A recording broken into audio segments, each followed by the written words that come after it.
Chapter 158. After Layla departed, Michael slowly backed off from the mutated beings to use the teleportation scroll. Meanwhile, the presence from the surroundings was currently approaching where he was.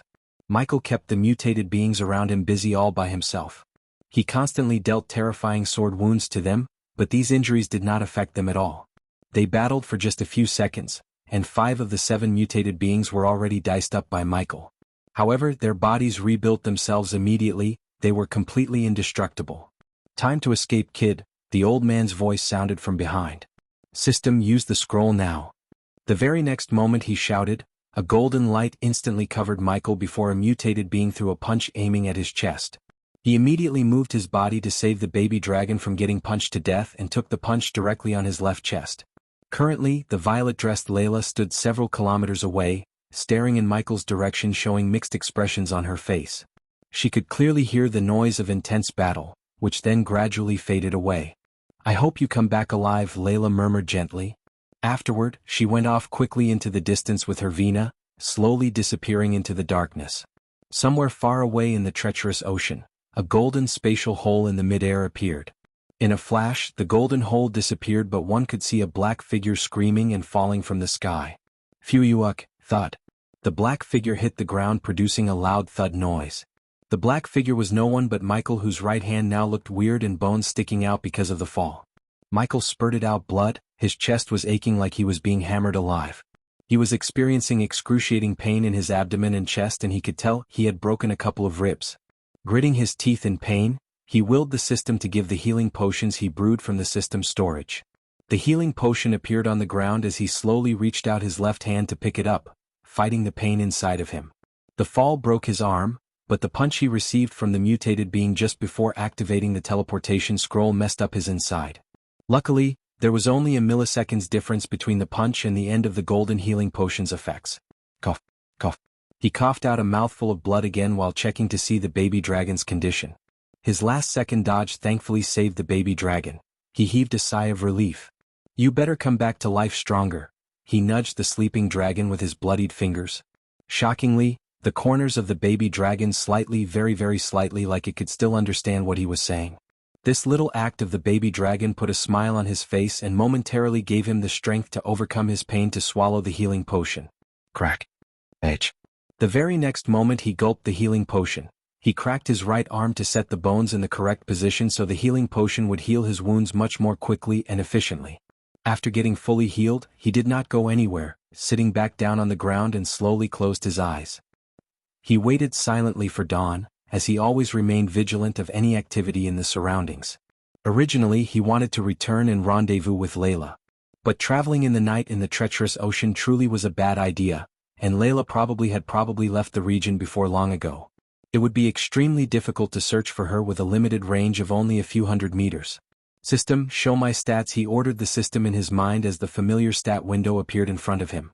System version 3.0, safe mode, host. Michael cultivation level, body strengthening stage, level 7 experience points, 30,000/300000 badass points, 29,000 skills and spells. Wind Blast LVL2 Responsive Shield LVL3 Environment Scanning LVL2 Ignitia, LVL2 Lightning Dash, LVL2 Energy Devour, LVL1 Death Range. LVL2 Techniques. Swords of Destiny 89% Mastery Occupation. Core Disciple of Sunrise Sect, the Guardian of Sunrise Sect, Lord Lucifer of the Abyssal Status. Recovering Goals. Control the World, Rebuild the Order. Of Death Utility Function. Banker, LVL3, Ratio 1000 Gold Coins. 10 badass points, wealth, 1,670,000 gold. Special trait, 5-star alchemist subordinates, Gaia loyalty level 95%, base of operation, Sunrise Sect the Abyssal. At this rate, I will be a core formation warrior in no time. This is exciting, Michael thought. "I hope you come out of the safe mode, system," Michael said, staring at the grayish interface. The system can vaguely feel a sliver of extremely potent energy. After a pause, he heard the system's voice in his mind. He sensed a sliver of excitement in the system's voice. "What are you talking about? What energy?" "The system level is too low to answer the host's question," figured Michael finished the system's sentence, rolling his eyes. The system urged the host to be extremely careful here. What happened to adventure out, exploring the dangers? The system did not utter a word after his question. To be honest, he missed having these little conversations with the system. He expected the system to be more human-like after upgrading, but contrary to his expectations, the system entered into a safe mode, returning to its previous robotic nature. Suddenly, Michael's expression changed. He quickly exited the system, narrowing his eyes at distance. Caution flickered in his eyes. I can't stay here for long, damn it. Is this just a coincidence or they are somehow finding me? Several powerful presences appeared far away, quickly approaching the area. Pushing away all his questions to the back of his mind, he carefully placed the baby dragon into his pockets before disappearing into the dark night in the blink of an eye. Not long afterward, numerous core-strengthening and soul-refining mutated beings flew over from a distance. They all stopped where Michael was, mindlessly strolling around, and did not disperse even after a very long time. Michael's figure appeared silently several hundred meters away. He stared closely at the mutated beings and thought, Layla said the baby dragon's aura will prevent the powerful mutated beings from detecting us, but why do I still get the feeling that someone's watching me? Trust your instincts, kid. The old man appeared beside him, but Michael ignored the old man's comments and disappeared into the dark night once again with a slight movement, silently moving off into the distance. Visibility quickly recovered as the darkness of the treacherous ocean receded in the morning of the next day. Slowly the island became fully visible once again. Michael slowly opened his eyes in his seated position on a flat meadow in the treacherous ocean. He had spent the latter half of the night there and the long-awaited dawn had finally come. His vision was extremely clear again without the concealment of the night. He could clearly see several kilometers away in the open area.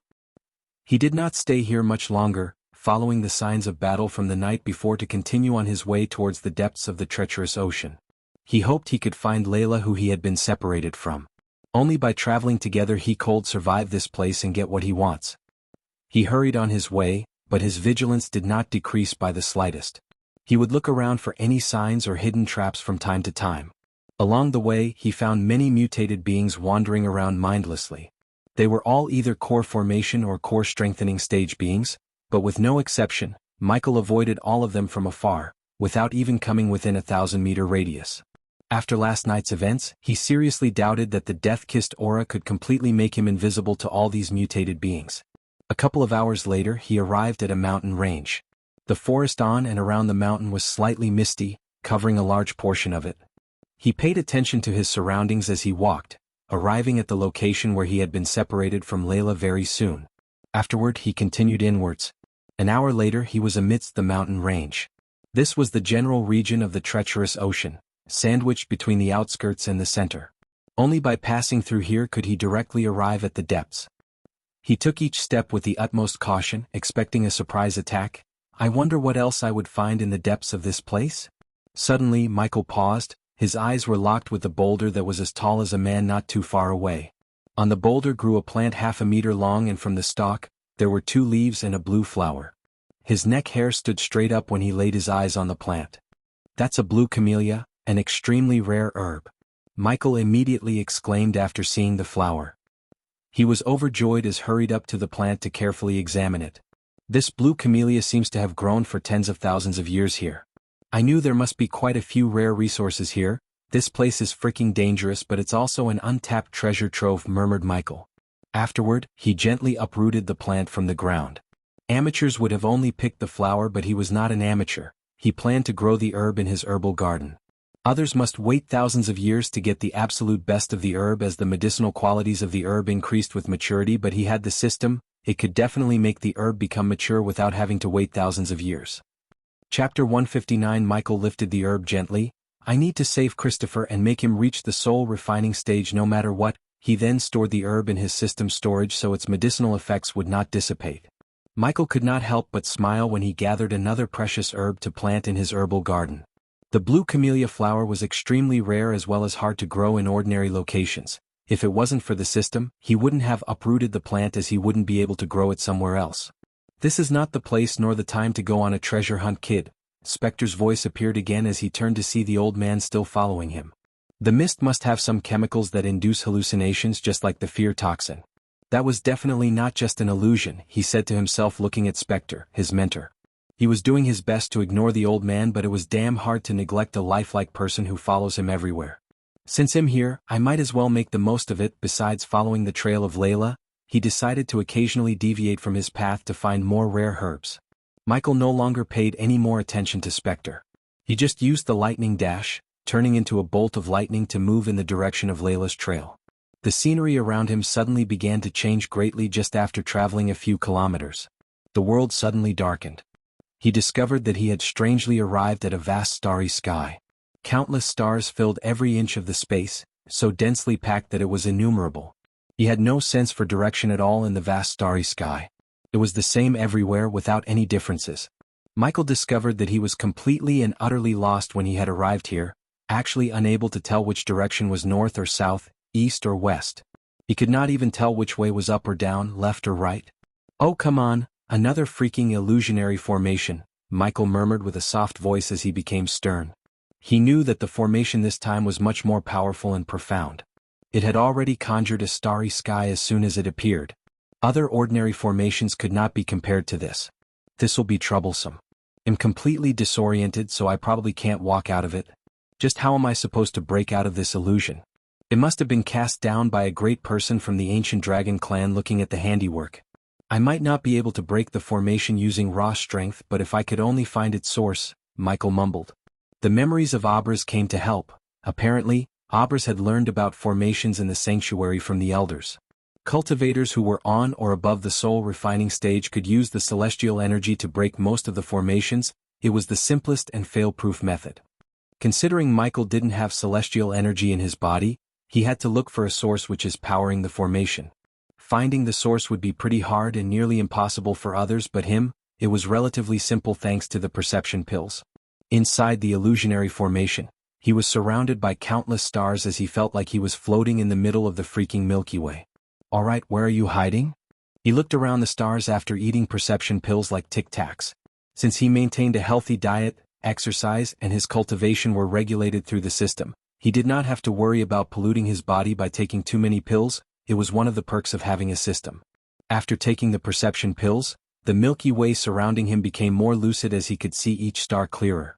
All the stars around him were flickering twice in a regular interval. Each star radiated a unique color. None looked similar to another one. Staring at thousands, even millions of stars, his head ached as he rubbed his temples. Eventually, after a few hours of studying the patterns of the flickering stars, he found a star in the distance that flickered a millisecond faster than the others. This difference would have been impossible to find out if it wasn't for the perception pills. Locking his gaze at the star, he felt a sense of accomplishment. "There you are." He unsheathed his sword and threw the sword, aiming right at the star. The sword soared through the starry sky, soon piercing the star while producing a faint humming sound. After the sword pierced the star, he only felt the wild whistling of the wind, and soon afterward, his vision suddenly brightened. He had already left the illusion of the starry sky, returning to the treacherous ocean once again. Around him stood the familiar mountains and hills. Heck yeah! He couldn't help but shout with a sense of pride after breaking the formation without depending on Layla. However, he did not dare to linger any longer. Lightning dash, he activated the spell, turning himself into a bolt of lightning before advancing through the depths of the mountain at an extremely great speed. Soon enough, he stopped before a small 3-meter-tall tree. The tree was neither too wide nor too thin. It was a healthy tree with dense leaves and thick branches, and through the dense thicket were a few fist-sized red fruits, slightly obscured by the leaves. They were like apples, but their red skin glowed. Silk apples. His eyes sparkled in excitement. Among all the potions and pills he knew, 90% of them tasted horrible, including the perception pills he just took. When he was eating them, he felt like he was chewing a rubbery egg. Although silk apples didn't have medicinal qualities like blue camellia, it was one of the very few fruits that could change a pill's or a potion's fragrance and taste as well as enhance the pill's effects to a certain level. An alchemist would pay a small fortune to get their hands on silk apples because these fruits were extremely scarce in Elon or any other continents. Michael climbed slowly, making his way up to the tree to pick the fruits. One by one he picked all the fruits, and because the system storage would keep herbs as well as fruits like this fresh without letting the medicinal qualities dissipate, Michael cleaned the entire tree with no concerns. A smile appeared on Michael's face as he looked at the 20 glowing apples in the system storage. He could feel the extraordinarily great alchemical effects of the fruits. They were at least 1,000 years old or even several thousand years old. "These fruits should be able to enhance the effects of my products by quite a lot," Michael mumbled to himself, before taking one fruit for storage and exiting the system. Crack. "This is good." He couldn't help but praise the fruit when he took a bite. The silk apple was soft yet crunchy and juicy. The sweetness made his taste buds in the tongue dance in joy. While savoring the apple, he resumed his journey following the trail left behind Layla, and he did not forget to check his surroundings for more rare fruits or herbs. On his way following the trails, he avoided many mutated beings with the help of the baby dragon's aura. Due to Michael's utmost calmness and cautiousness, Spectre's figure flickered constantly. He felt the effects of the mist fading away from his body. After a long time, he experienced calmness and breathed a sigh of relief. However, this feeling did not last long because suddenly, many mutated beings at various stages detected Michael somehow. They produced angered roars as they began chasing him. "Oh, come on." Michael's mood became gloomy. He quickly unsheathed the two swords from the dual sheaths attached to his back. Several wild beast-like roars immediately arose in response as soon as they saw a group of mutated beings following Michael's presence. Several dozen powerful presences appeared immediately, quickly approaching the area. The roars from the surroundings grew closer and closer. Michael could already see the figures of a dozen or so mutated beings, currently him. He immediately filled every corner of his body with arch energy, making preparations for the strategic retreat, aka running away. The surroundings around Michael suddenly changed greatly. The lush mountains and forest disappeared, and so did the figures of the mutated beings. He had arrived at a blood-red world, where an edgeless sea of blood laid beneath their feet. It constantly bubbled like boiling water, but there was no heat at all. "Fuck, it's another formation," Michael cursed, realizing that he had fallen into another formation. The sea of blood below began to surge suddenly like a roaring wave. A big cluster of blood rose from it, slowly forming a huge dragon head. Brr. The dragon head, completely made from blood, roared at the sky. Powerful sound waves rocked through the entire world of blood, and shortly afterward, the head rose from the blood towards the sky, revealing a 100-meter-long crimson-scaled dragon. He felt like he was in the Hobbit movie, only this time it was terrifying. Although this dragon resembled Smaug, the dragon in the Hobbit movie, this dragon was at least 5 times bigger, meaner, and frightening. A few figures flickered in the surroundings at the same time. The mutated beings who were pursuing Michael had also entered the formation. They directly charged for Michael, paying no heed to the blood dragon. Chapter 160 Roar. The 100-meter-long blood dragon produced a roar that shook the sea of blood. Opening its mouth, it breathed scorching hot fire, surging directly for the corpses. The blood dragon did not seem to exist to the mutated beings. All they had in their sight was Michael, nothing else. They did not avoid the dragon's breath at all, they just wanted to rip Michael apart. The enormous dragon breath directly engulfed over 10 of them. However, this was not just an illusionary formation, as Layla said before, this was made of 2 formations, killing and illusionary formation. Therefore the fire ate away a large portion of the mutated beings' bodies as Michael watched on in shock. As expected, their indestructible bodies came into play soon afterward. They returned to how they were before, continuing their charge at Michael. He immediately activated the lightning dash and ran over the sea of blood, getting far away from the mutated beings. The blood dragon seemed to have felt seriously challenged after seeing how its dragon breath did absolutely nothing to the mutated beings. It roared angrily and swung its front claws at the mutated beings. The blood dragon was extremely powerful as it was radiating an aura of a level 10 soul refining stage beast. Before the dragon's claws, the core strengthening and core formation mutated beings were like soft butter as they were ripped in half by the dragon. The blood dragon did not stop with just that. It suddenly turned its great head towards Michael, raising its claw once again and swinging it as a blood-red blur at him. Sensing the danger, his neck hair suddenly stood up. He immediately leaped into the air using all of his strength, which led to the claw sweeping through thin air. Just as he was in mid-air, another 10 or so mutated beings appeared within the sea of blood. Their arrival immediately drew the blood dragon's attention. Its claws swept out once again towards the mutated beings, roaring in fury. Shit shit shit, he was jumping around, barely escaping both the dragon and the mutated beings. The only thing that helped him was the vast number of mutated beings that kept the blood dragon from targeting him. He was running out of perception pills, but he was not in the state to worry about that. Swallowing a couple of pills again, he focused on finding the formation source while evading the attacks. Although he used the lightning dash and was very agile, the mutated beings were still able to land some attacks. System, keep the healing potions coming. He was gulping the healing potion and saving it in his mouth. Every time he sensed that he can't evade, he would immediately swallow the healing potion in his mouth so it would keep him from being severely wounded yet. His skin has slightly turned pale due to the blood loss. At the moment, there were numerous bloody wounds in his body and the black Neo suit was in a very sorry state. He was soaked in blood and there was not a single place in his body that remained untouched by his blood. What restricted his movements more was the baby dragon in his pocket.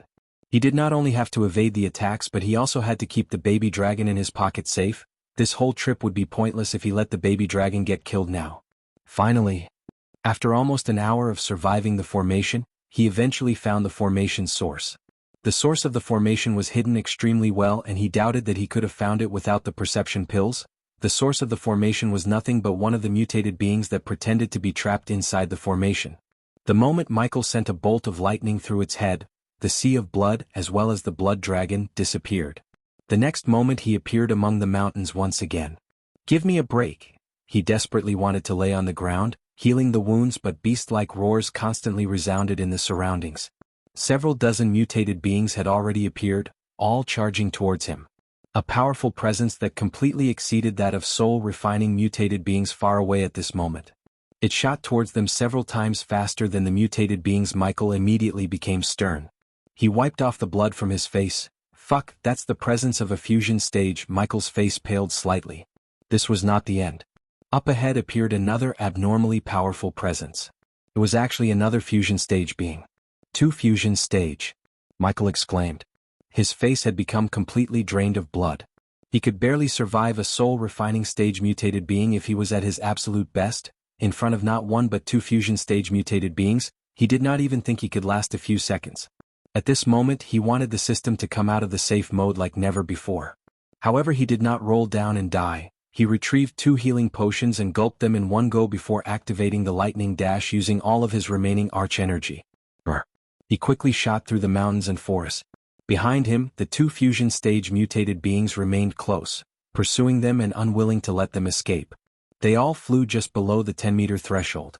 He thanked himself for upgrading the lightning dash to level 2. If it wasn't for this spell, the fusion stage mutated beings would have caught him a long time ago.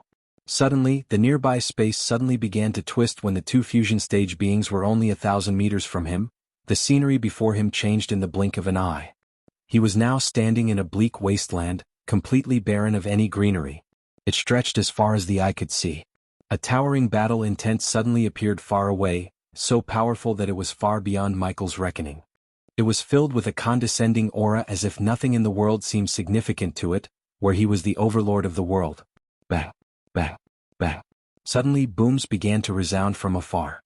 The land trembled rhythmically. Michael paled as he heard the sounds. Every boom coincided with his heartbeat. It seemed mysteriously connected, causing his heart to ache painfully every time it sounded out, like someone grinding their foot on his heart. He felt like his heart was about to explode. Arg! Michael clenched his chest in some pain. He had already become pale white, while his forehead was already wet with a layer of sweat droplets. He was astounded. What is this formation? It's so terrifying. Just the sounds from it are enough to suck away my strength. An ape-like figure clad in golden armor slowly appeared in the distance near the horizon. He walked over slowly, step by step, causing the ground to shake violently every time his foot fell. It seemed to be like stepping on Michael's heart as well, causing his pain to become more intense. The figure seemed to advance slowly, but the few steps he took covered great distances, appearing several hundred meters from Michael. The figure resembled King Kong to Michael, and even from a distance, Michael could see the pair of eyes burning with surging battle intent. He was extremely burly, almost 10 or 12 meters in height, wide and stocky. Michael became even paler after seeing the figure. For the first time ever, he had lost all courage for battle in front of the giant. The ape's battle intent and his aura had collapsed Michael's psychological line of defense. Deep down in his heart, Michael was terrified. Warning. Unknown energy. The system urges the host to leave immediately. His vision was suddenly filled with red warning boxes and he heard the system's screams in his mind. Who's this person? Why can't I sense his cultivation? Michael's emotions tossed and turned. Another 2 figures appeared in the bleak wasteland at this moment. The fusion stage mutated beings had also entered the formation in pursuit of Michael.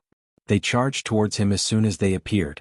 He immediately activated the lightning dash, running away from the 2 fusion stage mutated beings.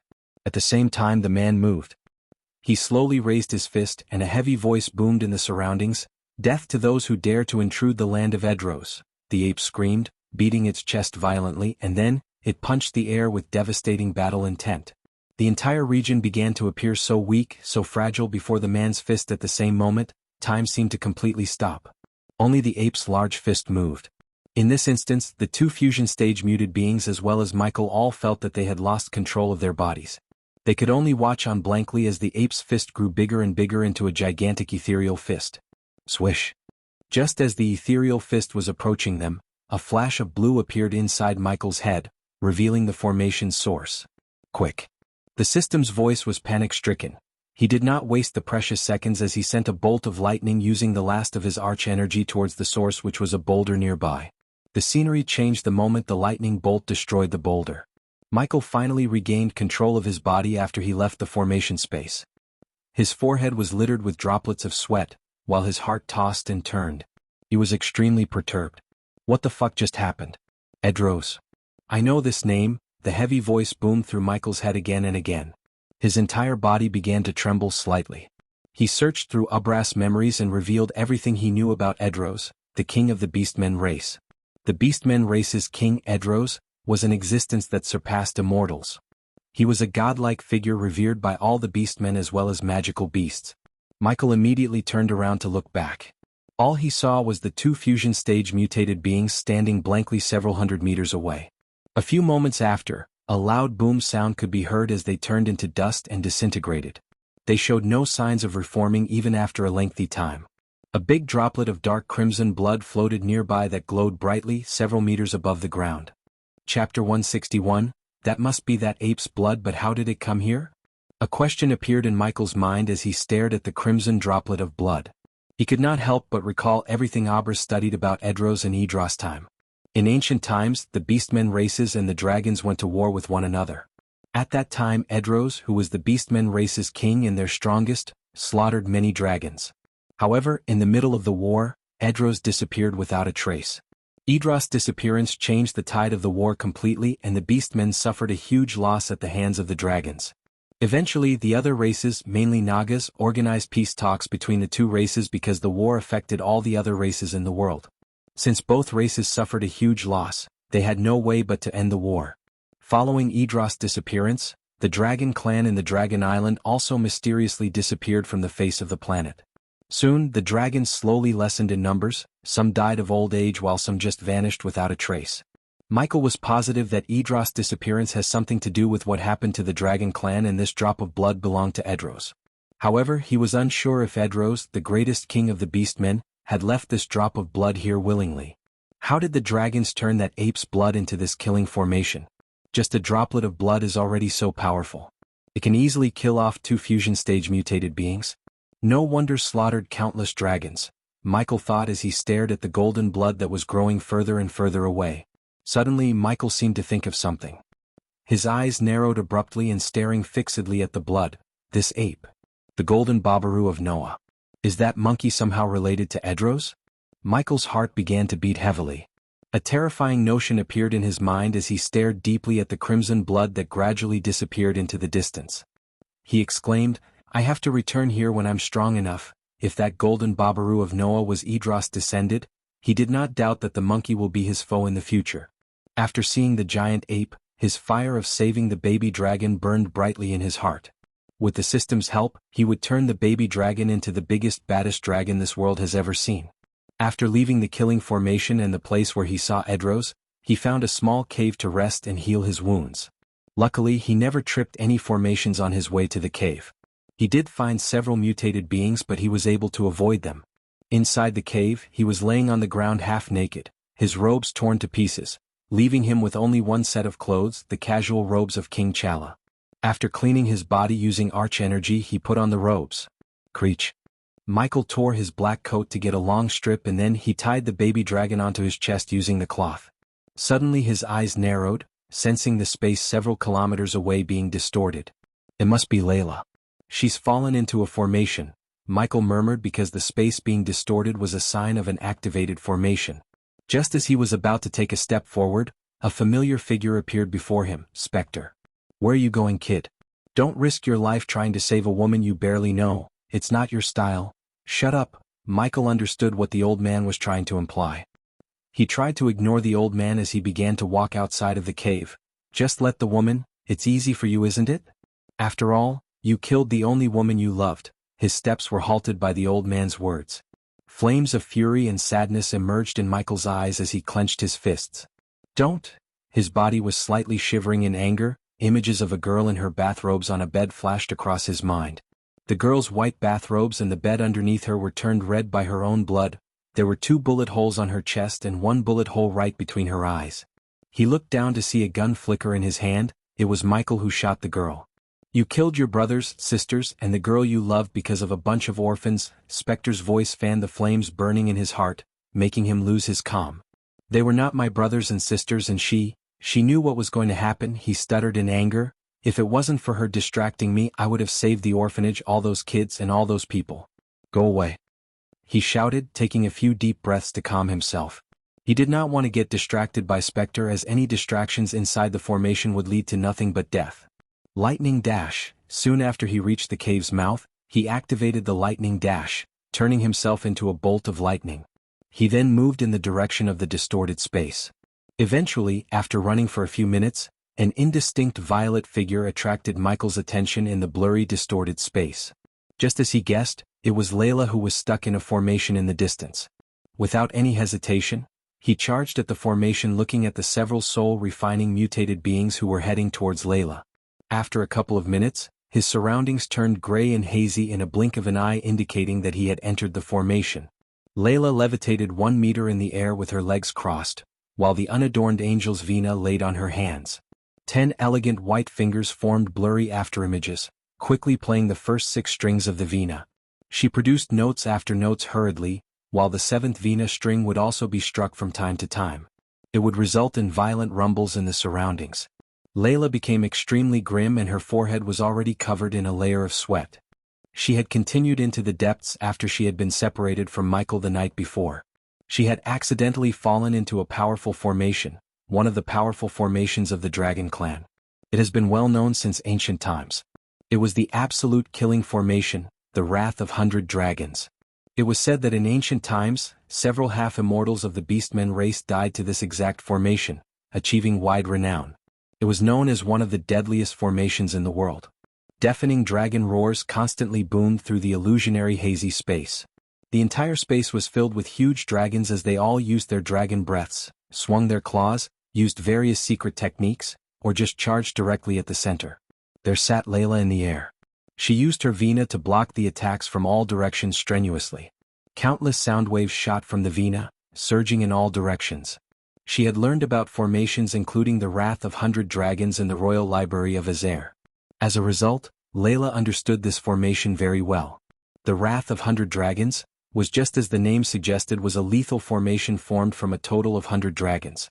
The formation had 7 forms. In the first form, all 100 dragons were as powerful as body-strengthening beasts. In the second form, their strength would increase to the core formation stage. With the third form, the 100 dragons would reach the core strengthening stage beasts.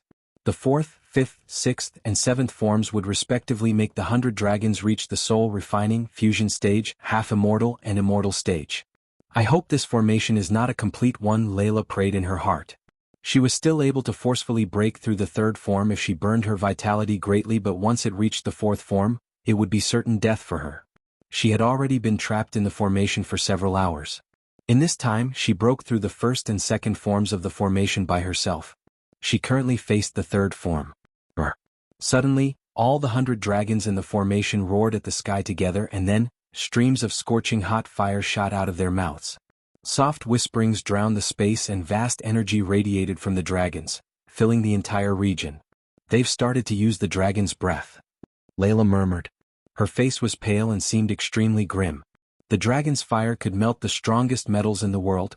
Even a core-strengthening stage dragon's fire was powerful enough to burn any soul-refining stage cultivator to ashes. Hundreds of these core-strengthening stage dragons could certainly kill not one but several fusion stage warriors like her if they used the dragon's breath. Layla gritted her teeth, and a sliver of determination appeared in her eyes. A slender finger gently touched the 7th and the final string. Her finger was cut as soon as she came into contact with it. Dark red blood immediately began to flow before being absorbed by the string. The 7th string became completely red after absorbing her blood. It radiated an extremely mysterious aura that seemed to contain the celestial energy. At the same time, a gentle, graceful vina note seemed to hum softly from beyond the sky, echoing through the entire formation space.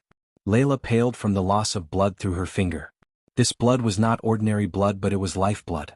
Unlike the normal blood flowing in a cultivator's body, the lifeblood can't be reproduced quickly through any means, including high-purity healing potions.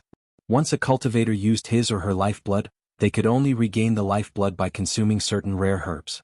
Currently, Layla used her lifeblood as a price to use an ability completely beyond her strength. 100 dragons produced an earth-shaking roar. It was filled with the endless might of dragons and seemed to be able to shatter the void. It created countless sound waves, layering upon one another in the formation space as it quickly radiated towards Layla with an aura of absolute destruction. Layla gently struck the 7th string at the same time. Ding! The sound produced by the vina echoed through the mountains and forests. It was only a musical note, yet it contained great power. A powerful sound wave that was visible with the naked eye began to expand in all directions at an unbelievable speed. The sound completely suppressed the roar of the dragons. Wherever it passed through, space would ripple, blazing through anything that blocked its way. It surged towards 100 dragons like a hot knife through butter, gently colliding with them. Soon after, all the dragons in the formation disintegrated. The 3rd form had been broken. Layla had played the 7th string at the cost of her vitality. All 100 dragons fell to a single wave of sound. The 7th string trembled violently. She had already become pale as a white paper as all blood drained from her face. Her eyes also dulled for a while, revealing the weakness she struggled to conceal. Suddenly, another dragon's roar rose up. Soon afterward, vast presences appeared in the formation space. The 100 dragons had reformed their bodies and they each radiated with an aura countless times more powerful than before. Despair immediately appeared in Layla's eyes when she saw this. She said with endless bitterness, "The 4th form. It's the 4th form. Looks like I'm fated to die here today." Breaking through the 3rd form of the formation was already her absolute limit. She possessed no more strength for any resistance against the 4th form that could simply kill a lone fusion stage warrior like her. Chapter 162. The formation had completed its 4th form. All 100 dragons revived. They were now soul-refining stage beasts. Each dragon was over 70 meters long and radiated an aura of pure destruction. Everything looked extremely realistic even though it was all just created from a formation. The vast aura from the 100 dragons pressed against Layla to the point where she even struggled to breathe as if she was dying from asphyxiation. Another dragon's roar resounded as several dozen dragons charged at Layla. Their auras were like a huge mountain, brutally pressing against Layla's soft body. Layla was pale, she had already given up resisting. When she broke through the 3rd form of the formation, she had already lost a great amount of lifeblood. She was so weak that she would not even have the power to face the 3rd form again right now, much less the 4th. Several dozen huge soul-refining dragons aggressively charged at Layla, wanting to break her into pieces. The distance between them was decreasing rapidly. Layla slowly closed her eyes, falling to the ground while slowly losing her consciousness. Her heart was filled with an unwillingness to give in, but she had no power to resist the 4th form. Just when she was about to accept her fate, a golden bolt of lightning flashed in the hazy space when the dragons were 100 meters away from her. Michael directly charged into the formation space, with one goal in his mind: save Layla. As soon as he entered, the scene before him changed drastically. He saw the might of the killing formation clearly. He appeared right beside Layla, so everything he saw was exactly what Layla was experiencing. A few dragons had already flown over, swinging their huge dragon claws filled with a force capable of shattering the void at him. The claws were already less than 10 meters from their heads. Time was of the essence. If he wanted to save her and escape this formation, he had to find the formation's source.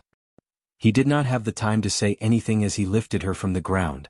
Lightning dash, all of his hair suddenly stood up like he was zapped. He sensed the great danger rapidly drawing closer and closer with each passing second. While carrying her in his arms, he activated the lightning dash before swallowing the remaining perception pills he had. When Layla was surrounded by the death-kissed aura, the 100 dragons in the formation lost their target as they suddenly looked confused. A small sigh of relief escaped his mouth when he saw the confused look on the gigantic creatures. However, he did not waste any seconds as he paid closer attention to every nook and cranny in the formation to find the source. After losing their initial target, The 100 dragons turned their attention towards the mindless mutated beings who had rushed into the formation. While the mutated beings were being disintegrated by the dragon's breaths, Michael was searching for the source. There it is. Lady Luck was with him this time as he found out the source sooner than he expected. The source was a small stone that was laying on the ground in plain sight. Thanks to his heightened senses due to the perception pills, he identified the stone as the source before sending a bolt of lightning at the stone. The moment the bolt of lightning hit the stone, the scenery around him changed in a blink of an eye, and without him knowing, he was teleported away from where he was. Realizing he escaped the formation and somewhat understood that he was teleported, he sucked in a deep breath, slowly calming himself. Just as he sucked in that breath, he smelt a vague fragrance. His attention, which had been focused on the experience in the formation from before, was directed toward Layla. Currently, Layla had collapsed on Michael's body powerlessly. Her slightly warm body pressed closely to Michael's toned chest, her face pale and her eyes dull. She was extremely weak. Breaking the third form of the formation before had cost her dearly, to the point where she did not even have the power to move. The angel's vina that she always carried had disappeared too, returning inside her body. Feeling Layla's soft body and the fragrance, his heartbeat increased a little, which was not surprising because any man would tremble or at least slightly if they saw a gorgeous woman like Layla. She had always been a dignified, saintly, and divine woman to Michael. Never had he thought that they would be so physically close. However, he was not one of those guys who would drool and turn into an absolute beta in front of beauty like her. After all, only because he was an alpha male he got the badass system. Lady Alden, are you awake? He gently placed Layla's back against a huge tree after he looked around to see if any mutated beings were approaching them. Layla slowly opened her eyes to see Michael staring at her. A red flush immediately appeared on her concealed face when she realized that he carried her in his arms here. However, she recovered very quickly. You're alive, Layla's voice carried a sliver of surprise, but it was extremely indifferent. He lightly chuckled. Sorry to disappoint you, Lady Alden. For a second, he saw her smile before she put an indifferent expression on her face. How did you escape the formation back there? She asked. A sliver of shock was hidden within her eyes. It was because of this baby dragon's aura, Lady Alden. Michael gently tapped the baby dragon on his chest. Surprisingly, those dragons in the formation couldn't sense you after I picked you up. After that, I just kept running before something teleported us here. He did not reveal the fact that he could find a formation's power source because he wasn't sure whether it's an ancient secret part or not. He believed it's safe not to say anything until he himself confirms this with Gaia, his most trusted advisor. You must have triggered something, Layla said after staring at him doubtfully for a few seconds. She couldn't find any explanations for how he escaped as she thought that he was just lucky. A beast-like roar suddenly appeared from the distance as Layla wanted to continue her questions. Her eyes narrowed abruptly when heard the roars. Her face became grim once again. She said softly, I've already used a large portion of my lifeblood battling those dragons. I can't fight another battle until I regain at least some of my lost energy and lifeblood. It's okay, Lady Alden, can you at least move? As he expected, he slowly shook her head, trying not to look embarrassed. So Lady Alden. He didn't finish the sentence, but she knew what he was implying, and even though she understood that she had to be carried, she couldn't help but hesitate. The roars in the distance became louder and louder. Lady Alden, we cannot waste any more time, please let me. His smile disappeared from his face as a stern occupied his face. He then directly lifted her up before she could even nod because this was not the time for her to play shy princess. Her body slightly trembled in his arms while a tint of redness appeared on her rosy cheeks. He did not notice the changes on her face. He was busy running away from the mutated beings while hoping not to trigger any more formations. Along the way, Layla witnessed the terrifying power of the movement spell he's using. It really surprised her and made her wonder if this is an epic or legendary spell. Even with his body-strengthening stage cultivation, the spell exhibited a shocking level of potential. After he began to lose sight of the mutated beings that were following them, he stopped occasionally to collect as many precious herbs as he could. It must be mentioned that there really were many rare resources in the treacherous ocean. Herbs with a maturity of 1,000 years were basically everywhere. Only after running for several hours did he stop. Layla essentially spent the entire time meditating in his arms, eyes closed to regain some of her energy. She was the person most at leisure. At dusk, Michael found another cave to settle down in. The pitch-black cave only had a single luminous pearl as a light source. The weakened Layla sat in a slightly dark corner, still recovering silently with her eyes closed. Take these, Lady Alden, Although it won't help you regain your lifeblood, it will heal your body. Layla heard a warm voice.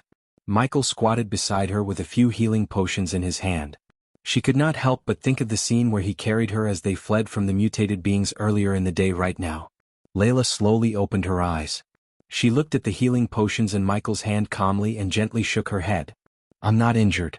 I've just expended too much of my lifeblood. I need rare herbs to recover? The fuck? Her words stunned him. He collected all those herbs to expand his herbal garden as well as use them to make potions and pills for him, Gaia, and the baby dragon. He was also planning to auction some of those herbs to make a shitload of gold coins. After seeing her current condition, he sighed and took out 3,000-years-old blood leaf from his space ring without showing the reluctance on his face. He then passed them to Layla. I don't know if this is enough. If it's not enough, I still have a few more, he said, but hoped it would be enough for her to recover her strength. To cure the baby dragon and successfully get the demon dragon's heart, he needed her more than she needed him. He was willing to lose a few herbs to save his baby dragon. A sliver of surprise flashed across her face. She looked at Michael with mixed emotions, before extending her soft hand to receive the blood leaves. Thank you. Michael did not choose to advance into the depths of the treacherous ocean the next day as Layla was still recovering. Instead, he carved out a new cave as a temporary dwelling and stayed there, waiting for Layla to regain at least some of her strength back. The wait lasted for 2 days. During that time, Layla recovered some of her lifeblood and celestial energy with the help of the 3 blood leaves. Unlike her, he recovered all of his arch energy, returning to his peak strength. Afterward, she left the cave with Michael. Outside the cave, he retrieved his flying sword and tossed it into the air before turning to look at the veiled Layla. Lady Alden, we should travel together so you can save your strength. We still don't know what danger lies ahead of us. She looked at him for a few moments, thinking about this, but after a while of deliberation, she accepted his suggestion. She stepped on the floating flying sword without uttering a single word and maintained a certain distance from Michael. Chapter 163. After they departed from the cave, they were traveling towards the island center where the demon dragon's heart was lying dormant. The depths of the treacherous ocean had almost become a paradise for powerful mutated beings. They could be seen wandering in the mountain ranges everywhere like they were taking leisure strolls. The center of the island was covered with thick smoke, giving the area a gloomy ambience.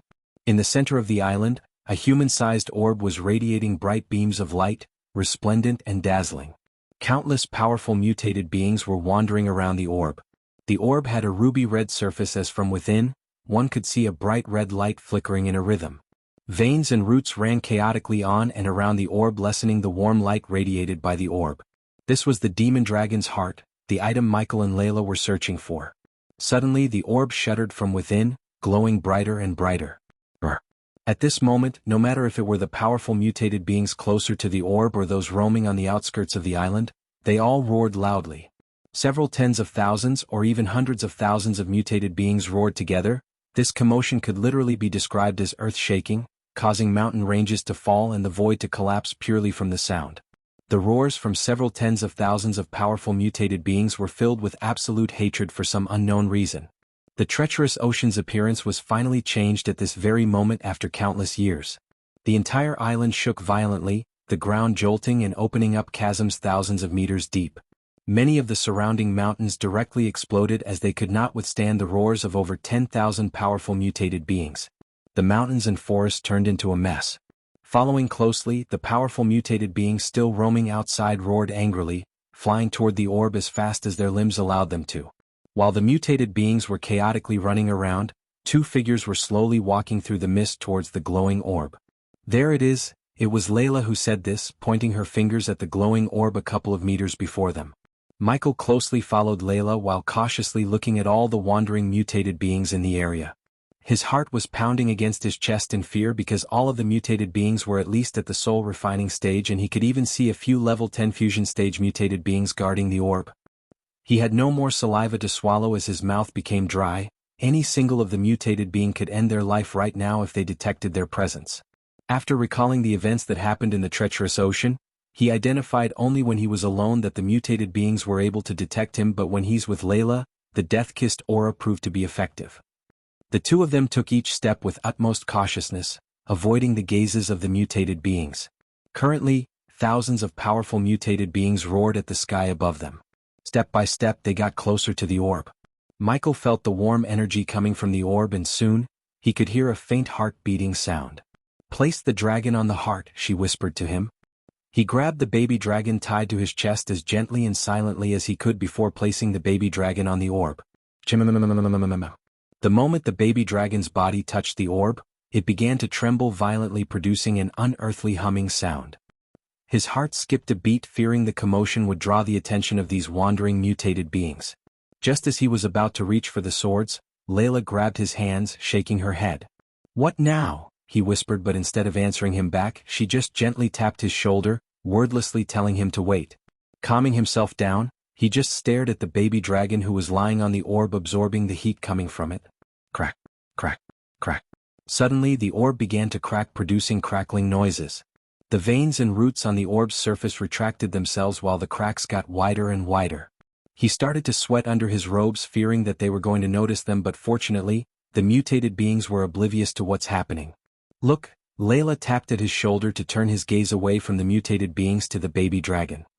His eyes immediately widened in shock and surprise as the baby dragon's grayish scales began to revert back to their original shiny crimson-red scales at a visible speed. Just as they were witnessing the changes in the baby dragon, the orb suddenly exploded, yet surprisingly, the explosion did not produce any sounds but a bright light of flash that momentarily made them blind. When the bright light disappeared, they saw the baby dragon floating in the air a couple of meters above their heads, carrying two small orbs of violet fire in its claws. Locking her eyes with the two orbs of violet fire, Layla raised her hand at the baby dragon as he slowly flew towards her. "Is he?" "Yes, he's cured," Layla said indifferently without taking her eyes off the violet fire orbs. A relieved smile appeared on his face. He did not care for the two violet fire orbs as much as he cared for the baby dragon.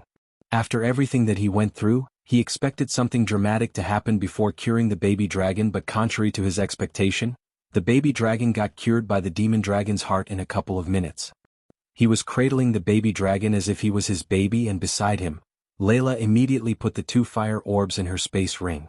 "So those two balls of fire," his voice trailed away, "demon dragon's heart," she said, sighing in relief.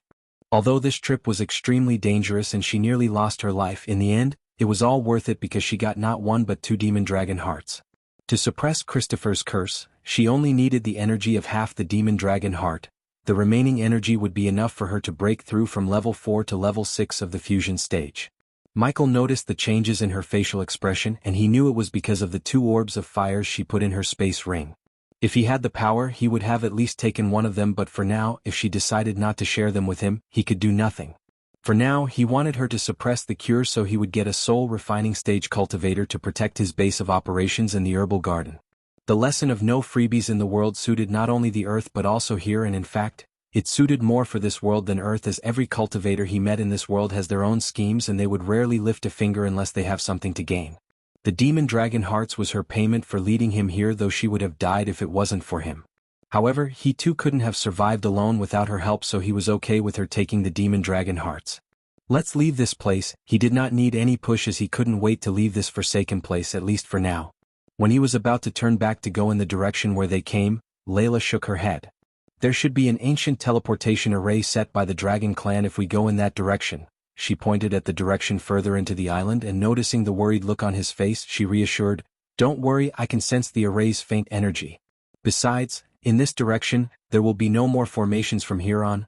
The part where she said no more formation instantly made him agree to her plan because he hated formation and ran out of perception pills. "Come," she said before taking out one of the demon dragon hearts from her space ring so the mutated beings won't attack them. The demon dragon heart substituted the death-kissed aura, only it was better and effective. Having come this far, he had completed what he needed to do in the treacherous ocean. No matter if it was the extremely valuable herbs or curing the baby dragon or reaching the higher levels in cultivation, he had gained more than he initially expected. The herbs, in particular, the dozens of herbs all approached thousands of years in maturity, and combined with the fact that they were almost unobtainable anywhere else, it made them even more valuable. Each herb he picked was like a priceless treasure on the continent. Soon afterward, he followed Layla behind towards the teleportation array, carrying the baby dragon in his arms. When he first met the baby dragon, it was barely radiating an aura of a level 1 arch sensing stage, but now, his energy was slowly and steadily climbing high as he already reached level 8 of the arch sensing stage. Michael realized that it was the illness that was stopping the baby dragon from reaching a higher stage, and by inspecting the baby dragon's body, he noticed the changes in his wings. His weak and frail wings had now become strong and firm.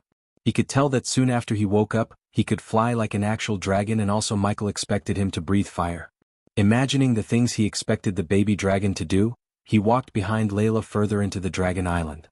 Chapter 164. Through the gloomy mist and forest filled with gigantic ominous black trees, Michael followed her towards the teleportation array that was supposed to teleport them back to somewhere in the Azare continent.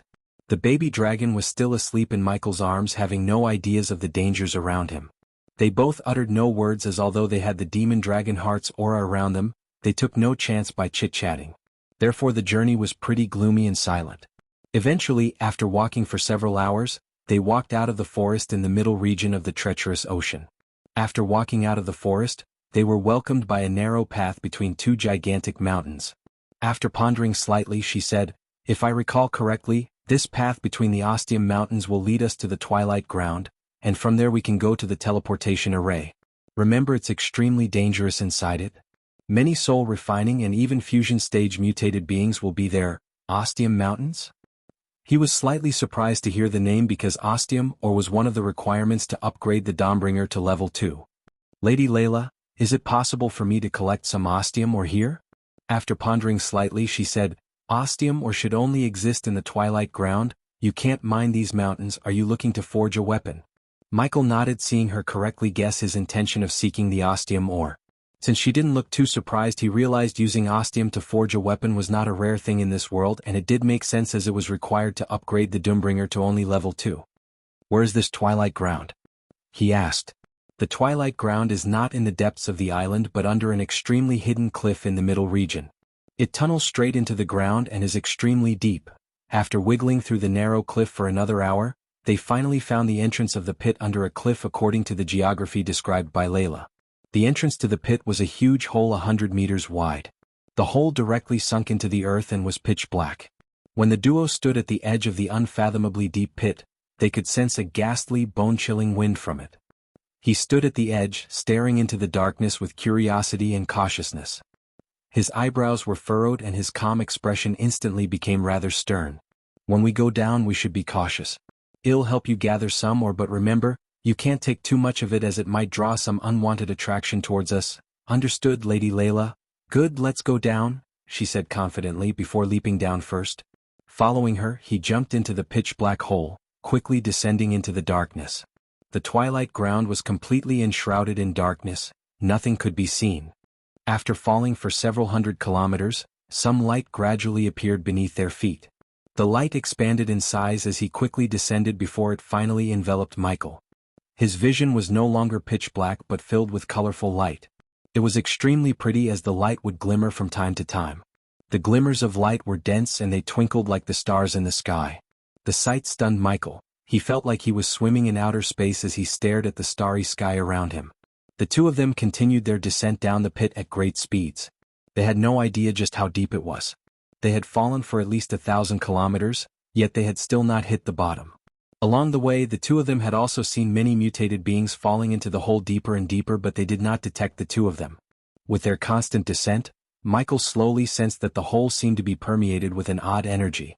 The temperature here would constantly change, sometimes bone-chillingly cold and other times scorching hot. It was as if they constantly traveled between two regions of opposite climates. What is this place? He couldn't help but wonder after witnessing everything in this place. This hole doesn't seem to be naturally formed. Did this hole appear after the island changed? Also, this hole plunges in a straight path from the surface right into the earth. It's as if a massive object fell from the sky and carved this out. It's my thought too. This tunnel is just too straight. There are no bends at all, and images of the starry sky actually appear here. If you connect these facts, it's as if something from outer space had really collided with the island before creating such a deep crater. Layla broke her silence and agreed with him. She too had a hint of curiosity in her eyes. They continued their way down. Eventually, after falling for several hours, they finally hit solid ground. They had arrived at the bottom of the hole. The pit still permeated with colorful nebulae. Starlight glimmered faintly as if they were each star that floated in space. They were innumerable, filling up the entire place. Michael glanced around and discovered that the bottom was extremely large. It stretched as far as the eye could see, and he could feel that the weird energy was even thicker here. The surrounding temperature constantly alternated between a frigid coldness and a scorching heat. Just what is this weird energy? Is this celestial energy? Nah, this is something else, he mumbled to himself as he stared at the surroundings. Even his inherited memories of Abras contain no information on the weird energy here. At this very moment, a strand of scorching energy fused with a strand of the frigid energy mid-air. Michael and Layla immediately focused on it with their senses. They discovered that the energy created when the extremely hot and extremely cold energies fused was indeed extremely similar to the energy radiated by the formations and the mutated beings. There must be some connection between this whole and what happened to the Dragon Clan? Just how many mysteries this world holds? He asked himself before beginning to search the surroundings. After he traveled 100 meters, some dust that glimmered slightly on the ground caught his attention. Squatting down, he gently grabbed a handful of the glimmering chunks of stone and closely examined it. Don't collect that. Collect the ores that are floating in the air. Suddenly, he heard Layla's voice coming from behind. He glanced at the pebbles of ostium in his hand and then looked toward the glimmering ores that floated in midair like stars. Although the glimmering ores of ostium in the air were much smaller than the ores on the ground, they glowed brighter than those on the ground. Those ostium ores floating in the sky are purer than the ores on the ground, she said, and then she moved away from him to quench her curiosity about this place. Glancing at the ores in his hand, he hesitated slightly. He did not throw them away, but instead he put them into his system storage. Then he began to collect the ostium ores floating in the sky. As the ores in the air were extremely well dispersed, his speed of collecting them was not great and their small size did not help him. A while after he was collecting the ores, Layla's voice came from the distance. Come over here. Michael immediately stopped his collection, walking in Layla's direction to see why she called him in the middle of his treasure hunt. When he got there, he saw Layla standing in front of a human corpse. They did not know how long it had been dead for, but its appearance had not changed at all. Layla was examining the corpse curiously while he sensed the weird energy in the surroundings constantly entering the corpse and slowly fusing into its bones. This weird energy just happened to be produced when the extremely hot and extremely cold energies fused.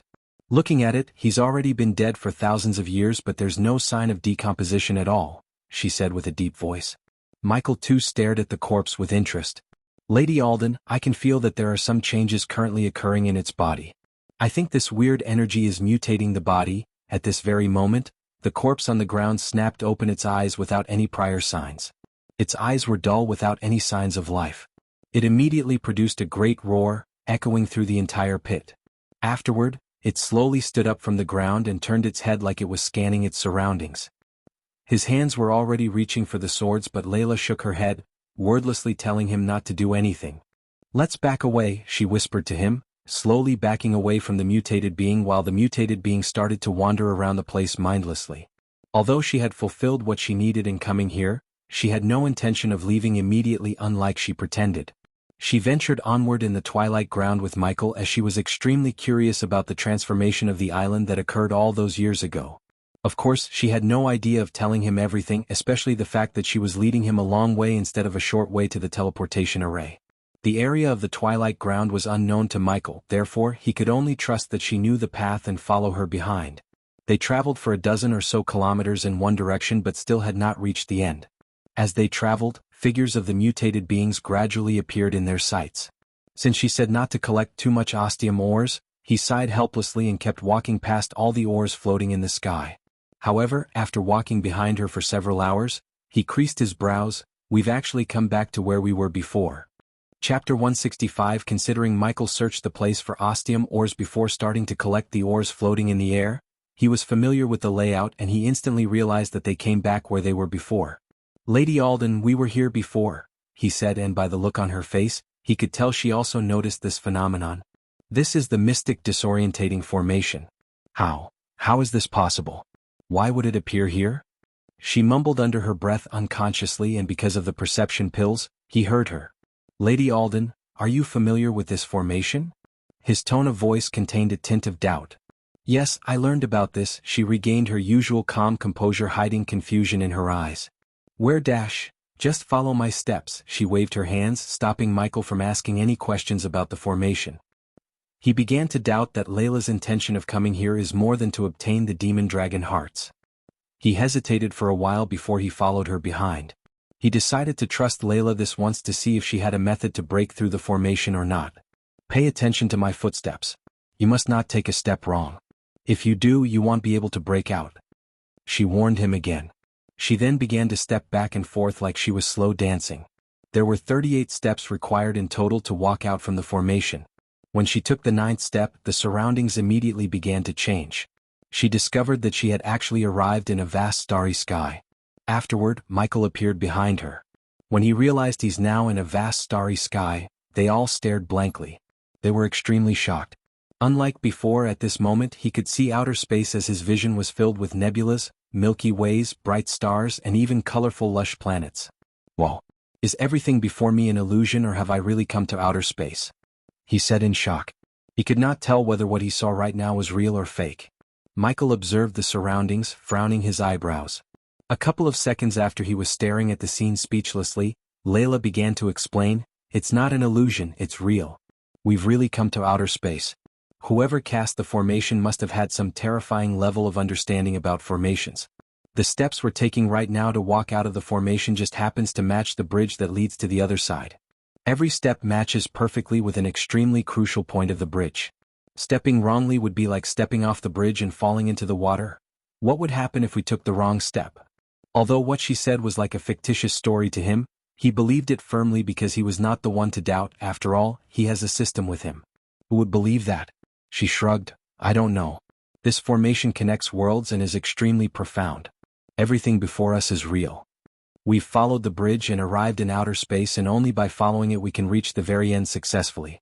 If we take a step wrong during this time, perhaps we will return to the treacherous ocean, or maybe we will be thrown into the vast outer space or simply die a horrible death." Hearing her words, he became rather stern. As the system went safe mode, he treated everything with utmost vigilance. Who would have cast this formation? They actually extended it into outer space, bridging outer space in the world. Unbelievable, he sighed in amazement, his inner voice filled with sincere respect and admiration. "Let's go," she said solemnly, continuing on her way with mystical steps. He quickly shoved all of his curiosity and questions to the back of his mind, carefully following her steps in the empty space. With every step they took, the surrounding starry space would undergo some minute changes, as if they had crossed several hundred miles with just a couple of steps. When the two of them took the 13th step, the scene before them suddenly changed. The starry space around them disappeared and they had arrived at a circular tunnel 10 meters in diameter. It was chaotic around the tunnel, one could see nothing but darkness and hear an unearthly humming. "This is the spatial tunnel," she said with a deep voice. "What's a spatial tunnel?" Michael asked subconsciously out of curiosity, holding the baby dragon tightly. This was the first time he had ever heard of something called a spatial tunnel. "I don't know either." She shook her head quickly. He knew she was lying, but he also knew she wouldn't reveal anything even if he asked her. However, he couldn't help but wonder where she got all this information about formations and everything related to the treacherous ocean. They traveled through the tunnel step by step. When they reached the 30th step, the tunnel suddenly began to tremble violently. Soon afterward, a powerful storm of energy suddenly appeared far away and quickly rushed toward the group. Layla's expression changed abruptly as she cried out, "Spatial storm! We need to get out of here as soon as possible before the storm gets worse." With that, her footsteps suddenly sped up, quickly advancing forwards. The spatial storm rushed toward them from behind, quickly surging at the two of them. It forced them to advance as fast as they could. Right now, he was completely focused on her steps and copying her steps to perfection. As the last step fell, Michael's vision suddenly opened up. The spatial tunnel and the spatial storm that surged behind him all disappeared as if he had arrived in a different world. It was extremely peaceful in the surroundings without any dangers. However, he had no time to observe this foreign world. He hurriedly turned around to look back and only saw a ripple in space. Layla appeared before Michael, slightly panic-stricken. Her forehead was wet with sweat, clearly due to being overly anxious. When she saw that she had finally left the damned spatial tunnel, Layla immediately relaxed slightly. She roughly scanned the surroundings before turning around and looking backward to see if there were any mutated beings nearby. Layla sat silently nearby with her vina in her hands, but she was stern. In this foreign world there was an unknown number of dangers. After being exhausted mentally, she needed to rest a bit before continuing their journey towards the teleportation array. Even up to this point, Michael had no idea that she took the long path filled with unknown dangers and mystery rather than taking the safe and shorter path to the teleportation array. Having no ideas of her deception, he looked around and realized that he was currently in an endless wasteland. It was desolate, without any grass or signs of life. There was no sun or stars in the sky, it was a hazy gray and did not even have clouds. After a while, he turned his gaze to Layla, who just stood up, ready to leave. Where to next? After some silence and thought, she replied, "There should be a path leading to the teleportation array a couple of miles away from here. I can sense it. Let's go," she said, but she herself wasn't completely sure about what lies next. However, since that person who cast the formation put so much effort into constructing a spatial tunnel that crosses through the stars on the Dragon's Island leading up to here, she believed that there's some secret hidden here and she wanted to see what it is. Michael hesitated slightly because even though they didn't meet any mutated beings on their way here, this place and everything gave him a bad feeling. For now, the only thing he could do was follow Layla, in hopes that she knew the way of getting out of here. At this very moment, an ancient, desolate presence appeared in the far-off distance.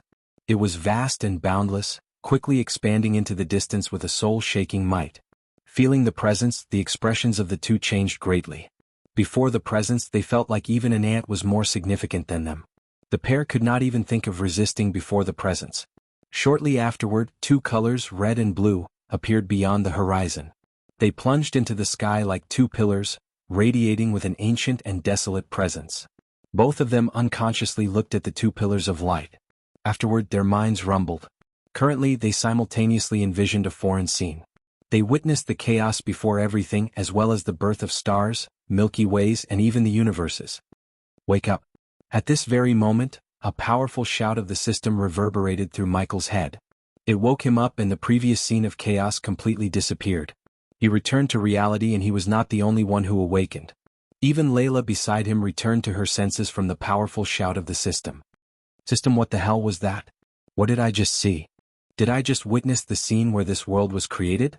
Michael's mind was filled with questions. His hands were shaking uncontrollably. The scene with the primordial chaos constantly flashed through his head. He had never felt this terrified in his entire life. The scene of the world creation and the presence of the two lights shook his core, making his mind go blank and weak. The system level is too low to answer the host's question, and the stuff on that level is not something you should know or the system can explain right now. What you just witnessed is not the creation of this world but everything.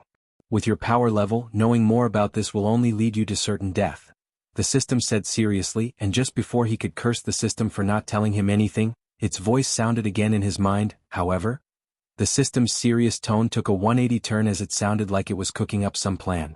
Layla, on the other hand, did not pay any attention to Michael.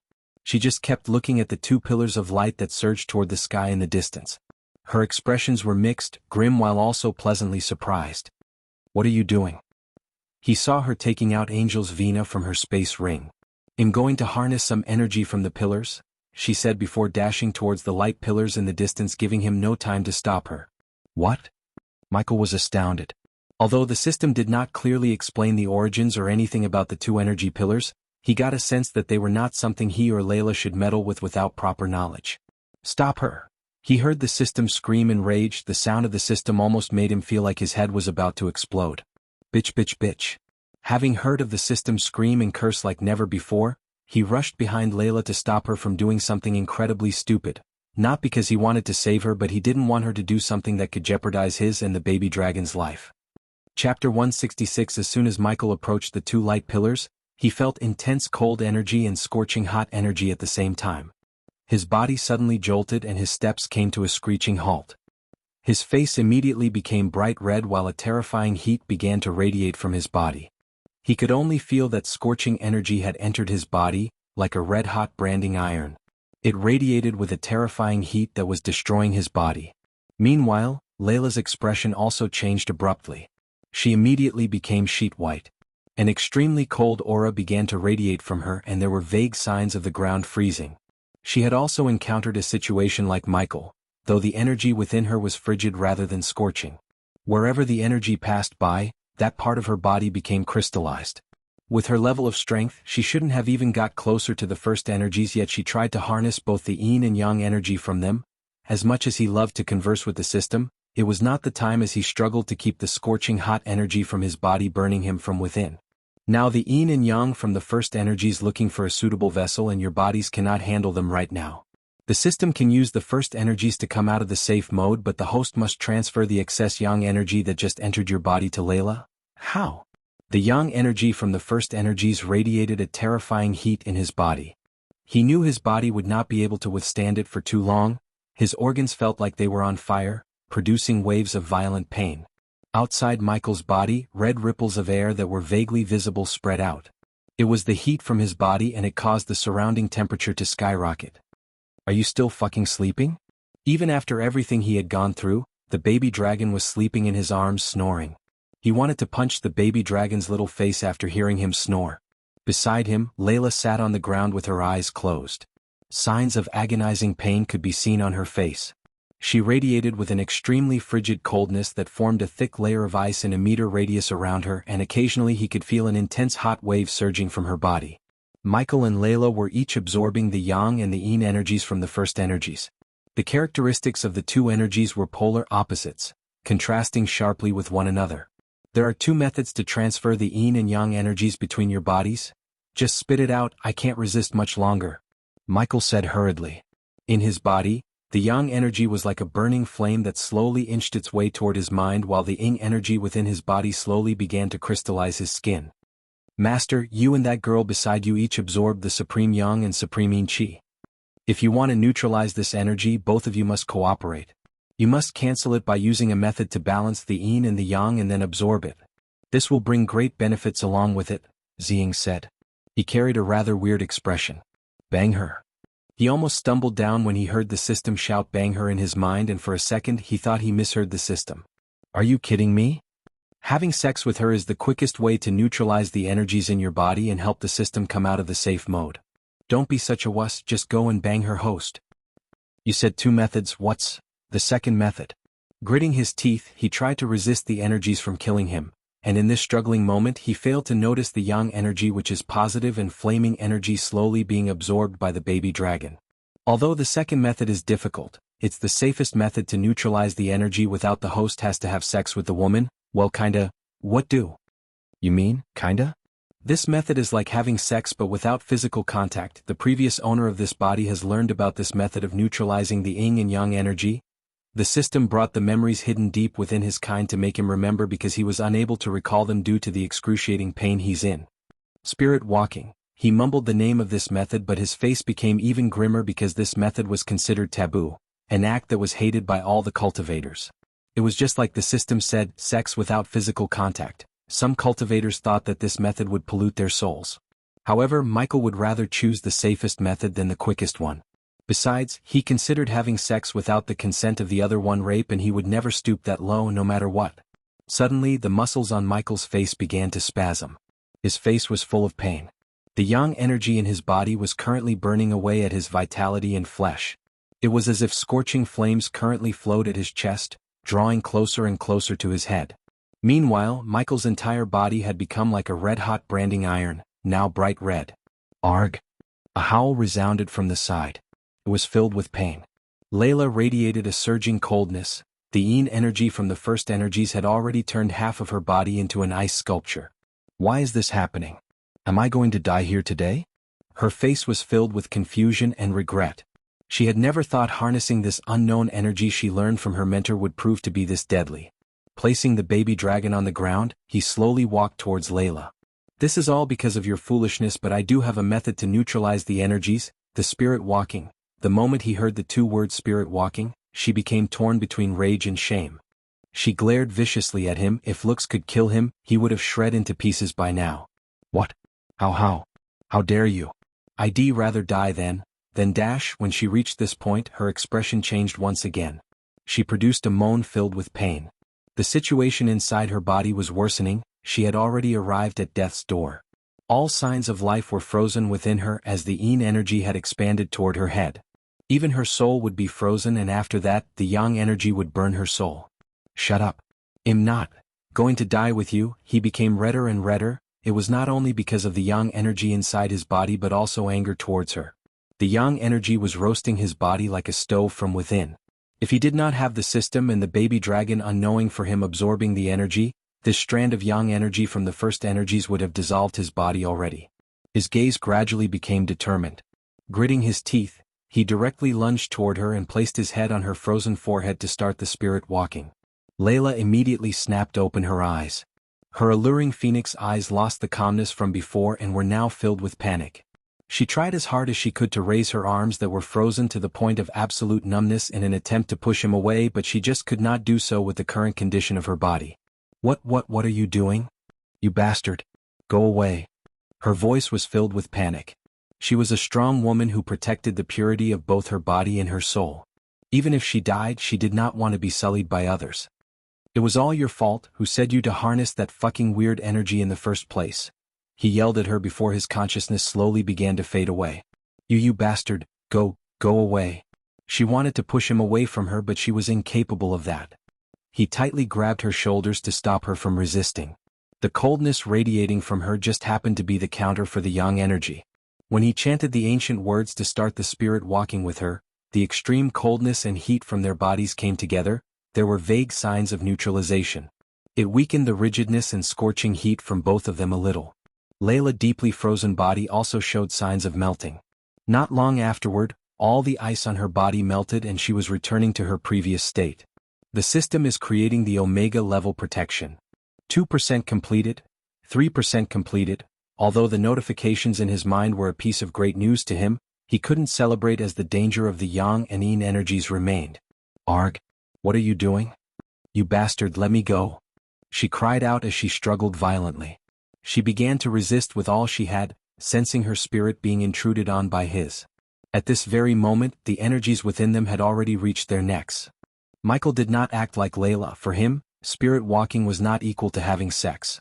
He couldn't care less of the purity of her soul. At least with his method he was not raping her physically, that was all that mattered to him. Ignoring Layla's violent struggles, he immediately focused harder to keep the connection between their souls. Gradually, the scorching hot yang energy from his body burned their clothes, revealing Michael's toned and Layla's silky soft milky body under her dress. You bastard. Release me. If you do it, I will never forgive you. Let me go immediately. She screamed, resisting the connection between them desperately. If it was under normal situations, the connection wouldn't have been established successfully, but because she tried to harness both the yang and the yin energy, the ancient spell worked without a hitch. Besides, she had no strength left in her body to fend him off. 38% completed. The host is doing a great job. The yin and yang energies from the first energies are extremely pure, so once you balance them out and absorb them, not only will it bring great benefits by increasing your strength, your body and soul will also adapt to the energy. If you ever encounter any yin or yang energy in the future, your bodies will have the power to resist them completely. There aren't any side effects, right? He asked the system in his mind, but the answer he received almost broke the connection between him and Layla. Kinda. Chapter 167, What the fuck do you mean kinda? When you have physical sex, your seed will sprout as a new life inside your female counterpart. Yeah, it's called a baby, said Michael. He wondered whether the system was trying to annoy him intentionally or not. Just like the physical sex, there might be a teeny tiny chance for a spirit child to appear inside her after the spirit walking. Spirit child, what the heck is that? He asked, still maintaining the connection between him and Layla. To put it simply, it's a baby without a physical body, but the system can make sure the spirit child inherit nothing from the host such as talents and characteristics. Do it, he said without even the slightest hesitation.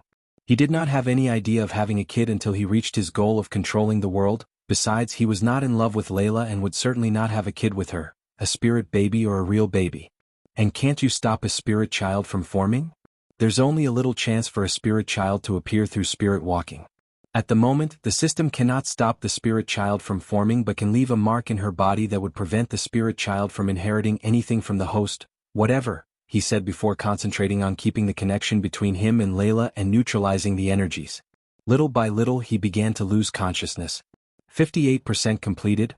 An unearthly humming sound emerged in the desolate wasteland, making the dead world slightly livelier. The sound continued for an hour before slowly quieting down. Afterward there were no more sounds. The wasteland recovered its deathly silence. At the moment, Michael and Layla lay on the wasteland naked. They both had their eyes closed, currently unconscious. No one knew whether they had fallen asleep or fallen unconscious. A miniature version of the red and blue energy on the horizon appeared above their bodies before gradually fading away from the sight. Layla's veil was already removed, revealing her appearance. She was extremely beautiful, to the point where it could no longer be described as alluring or kingdom-toppling. On Michael's back, many scratches crisscrossed. They did not break through his skin, but there were clearly visible marks. The two of them lay on the cold ground just like this. Whether they were in deep sleep or unconscious, they did not wake up even after a long time. 98% completed, initializing the termination process of safe mode. Absorbing the first energies.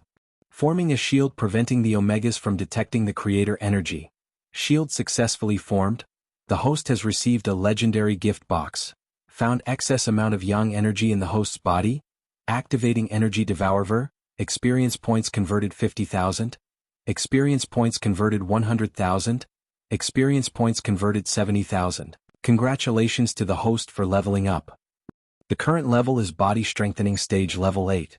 Experience points converted 50,000. Congratulations to the host for leveling up. The current level is Body Strengthening Stage Level 9. Michael was completely unconscious and oblivious of what's happening to him. The energy devourer kept converting the weak excess yang energy remained in his body to experience points, and because the first energy was extremely powerful compared to the arch energy, the conversion directly made him break through a couple of levels at once. On the other hand, Layla could only reach the next sub-level as her body couldn't use the excess yang energy in her body as the system did. Experience points converted 70,000. Experience points converted 150,000. Congratulations to the host for leveling up. The current level is Body Strengthening Stage Level 10. From afar, the two pillars of red and blue light remained, stretching into the sky. They gave off slivers of yin and yang energy that slowly fused into the two. However, the energy was no longer able to cause any harm to the unconscious duo, and as soon as the energy entered their bodies, it would be balanced out, turning into gentle energy before being absorbed by them. A portion fused with their bodies while the remaining part merged with their heads. It caused some slight changes to their souls, strengthening them at the same time. However, most of the energy went straight into Michael's body because the system sucked in as much energy as possible to enhance its protection against the Omegas. At this very moment, the two pillars of light in the distance slowly disappeared. With their disappearance, the first energy in the surroundings vanished instantly, but the energy devourer still kept converting the excess energy in his body, making him near the core formation stage. Congratulations to the host for reaching the next stage, the core formation stage. Congratulations to the host for leveling up. The current level is Core Formation Stage Level 1. After he reached the Core Formation stage, the thin layer of light around his body slowly vanished, stopping his cultivation spree. Wake up, sleepyhead. Wakey, wakey, wakey. Soon after Michael's consciousness began to return, he heard a child's voice and felt his face becoming wetter and wetter. The spirit walking put a major strain on his soul and body, therefore he couldn't open his eyes or move his body quickly. Wake up, it's been 2 days, I'm hungry. Michael heard the child's voice again. It was definitely a boy's voice, but he could hear a tint of roughness in the childish voice he's been hearing. Give me meat, or I'll start eating you. As soon as the child's voice disappeared, he felt a slight pain of something trying to take a bite out of his cheek. The sharp pain made him move his hands to his face while slowly opening his eyes. As soon as his vision became clearer, he was welcomed by a pleasant surprise, the baby dragon. You're awake, you're awake, you're awake. The baby dragon's crimson scales glistened brighter than before. He looked a little grown up, like a 2-month-old puppy. Just like a puppy who met his owner after a few days, the baby dragon bounced up and down, wiggling his long tail. You can talk, Michael sighed before smiling at the baby dragon. He then grabbed the bouncing baby dragon, hugging the baby dragon and placing a gentle kiss on his forehead. Ah! Hugging the baby dragon, he subconsciously wriggled slightly, but when he moved, a numbing moan was heard by Michael. The voice carried some pain. Michael's slight wriggling had finally woken up Layla. Her eyes struggled to adjust to the light after being unconscious for a long time. After the blurriness faded away, she saw the naked Michael and the baby dragon licking his face. Shortly afterward, all the images from a few days ago flashed through her head like a film. Layla's expression immediately became torn between rage and shame. At this moment, she pushed Michael away using all of her physical strength, which was higher than Michael's due to her fusion stage cultivation stage. She then immediately climbed up. When she saw that she was completely naked under the sky, without anything covering her body, and the feeling of her soul had been tainted by him, Tears immediately began to well up in her beautiful eyes. That human is mad, what did you do? The baby dragon stopped showering Michael's face with kisses and climbed onto his shoulder. Forcefully resisting her anger, Layla pulled out a new violet dress from her space ring and quickly draped it over herself. She stared viciously at him and the baby dragon with flames of rage, while more and more tears welled up. Her eyes were filled with misery. Sensing the hostility towards them in her eyes, the baby dragon hissed at her, ready to attack her any second. Wow, I've reached the core formation stage. Just like the baby dragon, he too prepared himself not to fight her but to run as fast as he could from her because he knew she was overwhelmed by rage and she would not listen to any reason. System, don't worry host, the system has left a mark in her soul while you were spirit walking. She cannot hurt you and Hayrace a gift for you helping the system come out of the safe mode. The system voice now sounded more humane, the voice sounded like a man and a woman at the same time. However, the return of the system put a wide grin on Michael's face. The very next moment, a black outfit began to cover his body from toe to chest. If he saw himself in a mirror he would instantly recognize this iconic outfit once worn by the one and only character Blade, the part vampire, part human. Nonetheless, the outfit was not exactly the same as in the movies. The system had made some changes such as adding shiny metal chest plates, silver embodiment on the edges, and a few other noticeable changes so he wouldn't stand out too much in the crowd. Despite the indescribable beauty standing in front of him, he was too focused on himself. It's so good to be back together, Michael said under his breath, cracking his neck and knuckles. Looking at the grin on his face, she became furious and roared at him, "You bastard, you beast, taking advantage of people. You actually used such a despicable method to take sully my soul. I will never forgive you. After I kill you and that dragon, I'll kill myself." Layla was a woman who seemed gentle on the outside but she was actually tough on the inside. She seemed to be a rather gentle and quiet person but her personality was extremely staunch. She was unable to endure being defiled like this. Chapter 168 The Angel's Vina appeared in her hands. She placed it mid-air and quickly began to play it with both hands. Every time she struck a note gently, it would shoot out a powerful sound wave at Michael. "How dare you!" The baby dragon bared his teeth seeing her attack them. His dragon instincts kicked in as his belly began to glow brighter and brighter. Michael felt his shoulder getting warmer where the baby dragon is standing. He quickly realized the baby dragon is going to use the dragon's breath. Even with the baby dragon's breath, he knew he couldn't hurt Layla because of the cultivation gap between them. The baby dragon was just at the level 10 formation stage while Layla just reached level 6 of the fusion stage after consuming the Yin energy from the first energies. System, the mark you left on her, will it protect the baby dragon? It won't, but the baby dragon has also absorbed the Yang energy from the first energies. As a result, a few changes occurred to his body.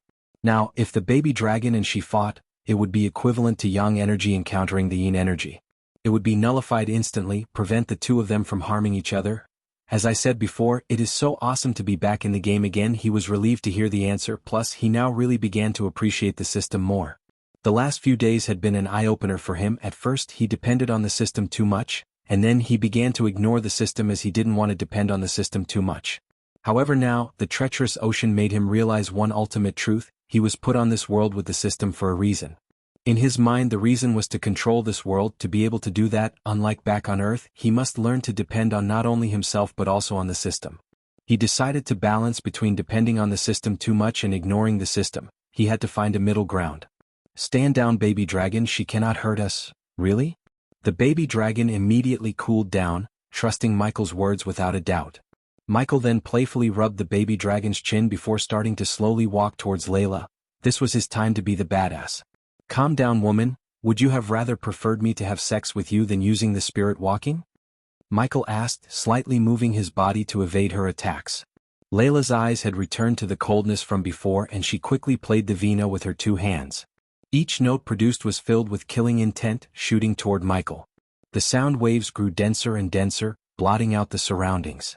Gradually, it formed a cage that locked down Michael and cut off any route of escape. There was nothing but a calm yet arrogant smile on his face. As the system said, the sound waves strangely transformed into energy when they collided with Michael. They just brushed past him. It could only make his hair and the long coat flutter back. The light in his eyes flickered a few more times. He grinned looking at her fruitless attacks, letting the dense sound waves in the surroundings strike his body as he walked towards her. Ding.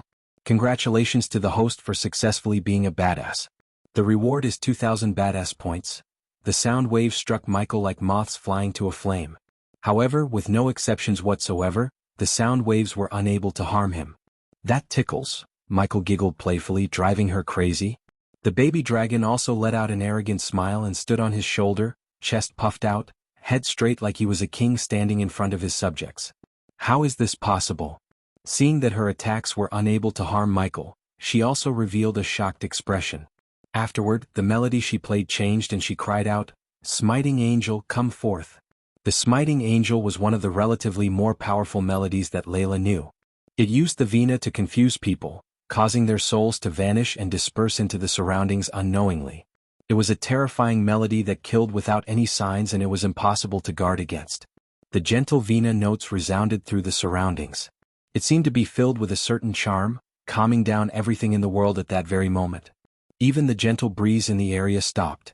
Michael stood 30 meters away, quietly listening to the melody.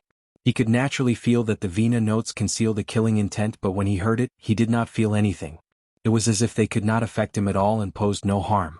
"That tickles me too," the baby dragon laughed out loudly to make her even more furious. The baby dragon enjoyed making her mad. Michael too noticed the sadistic side of this baby dragon and realized that Gaia must be the reason, as she is just like that. Very soon, the melody progressed to its halfway point. Seeing how the baby dragon was laughing at her, Layla became shocked and her face became filled with disbelief. The melody stopped. Layla stopped playing the vina, staring blankly at Michael. She struggled to accept this. No, this is impossible. Oh. Why is my vina unable to affect you? Layla became rather despaired. Not only did Michael soil her purity, but he was also now immune to her vina. This prevented her from ever taking revenge. She could not accept this. Layla did not believe it. She began playing again, but no matter what she tried, it was unable to harm Michael and the baby dragon at all. They really did seem to be completely immune to her vina. Impossible. Why can't my vina hurt you? Layla shook her head. More and more tears welled up in her eyes, before finally rolling down her beautiful face as two streaks of crystal-like tears. She was in misery. "It was all your fault, Layla. Who told you to harness the energy you have an idea about? You paid the price for what you did." It's simple as that. He wasn't going to console her or anything, and if he could, he would have killed her for trying to kill him. Since that was not the case, he gave her the peace of his mind.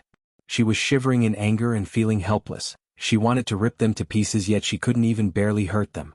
Her face started to become redder and redder as tears of fury and misery flowed out of her bloodshot eyes. What happened between him and Layla was definitely not an accident. As he said, it was her own fault for attracting both yang and yin from the first energies instead of only yin energy. Even if she just tried to harness the yin, she would have ended up dying because her body and soul were not at the level to handle the first energies. The system would have used a special method to harness the energies to come out of the safe mode while strengthening Michael. It was her who acted rashly and put his life in jeopardy. At that time he had no choice.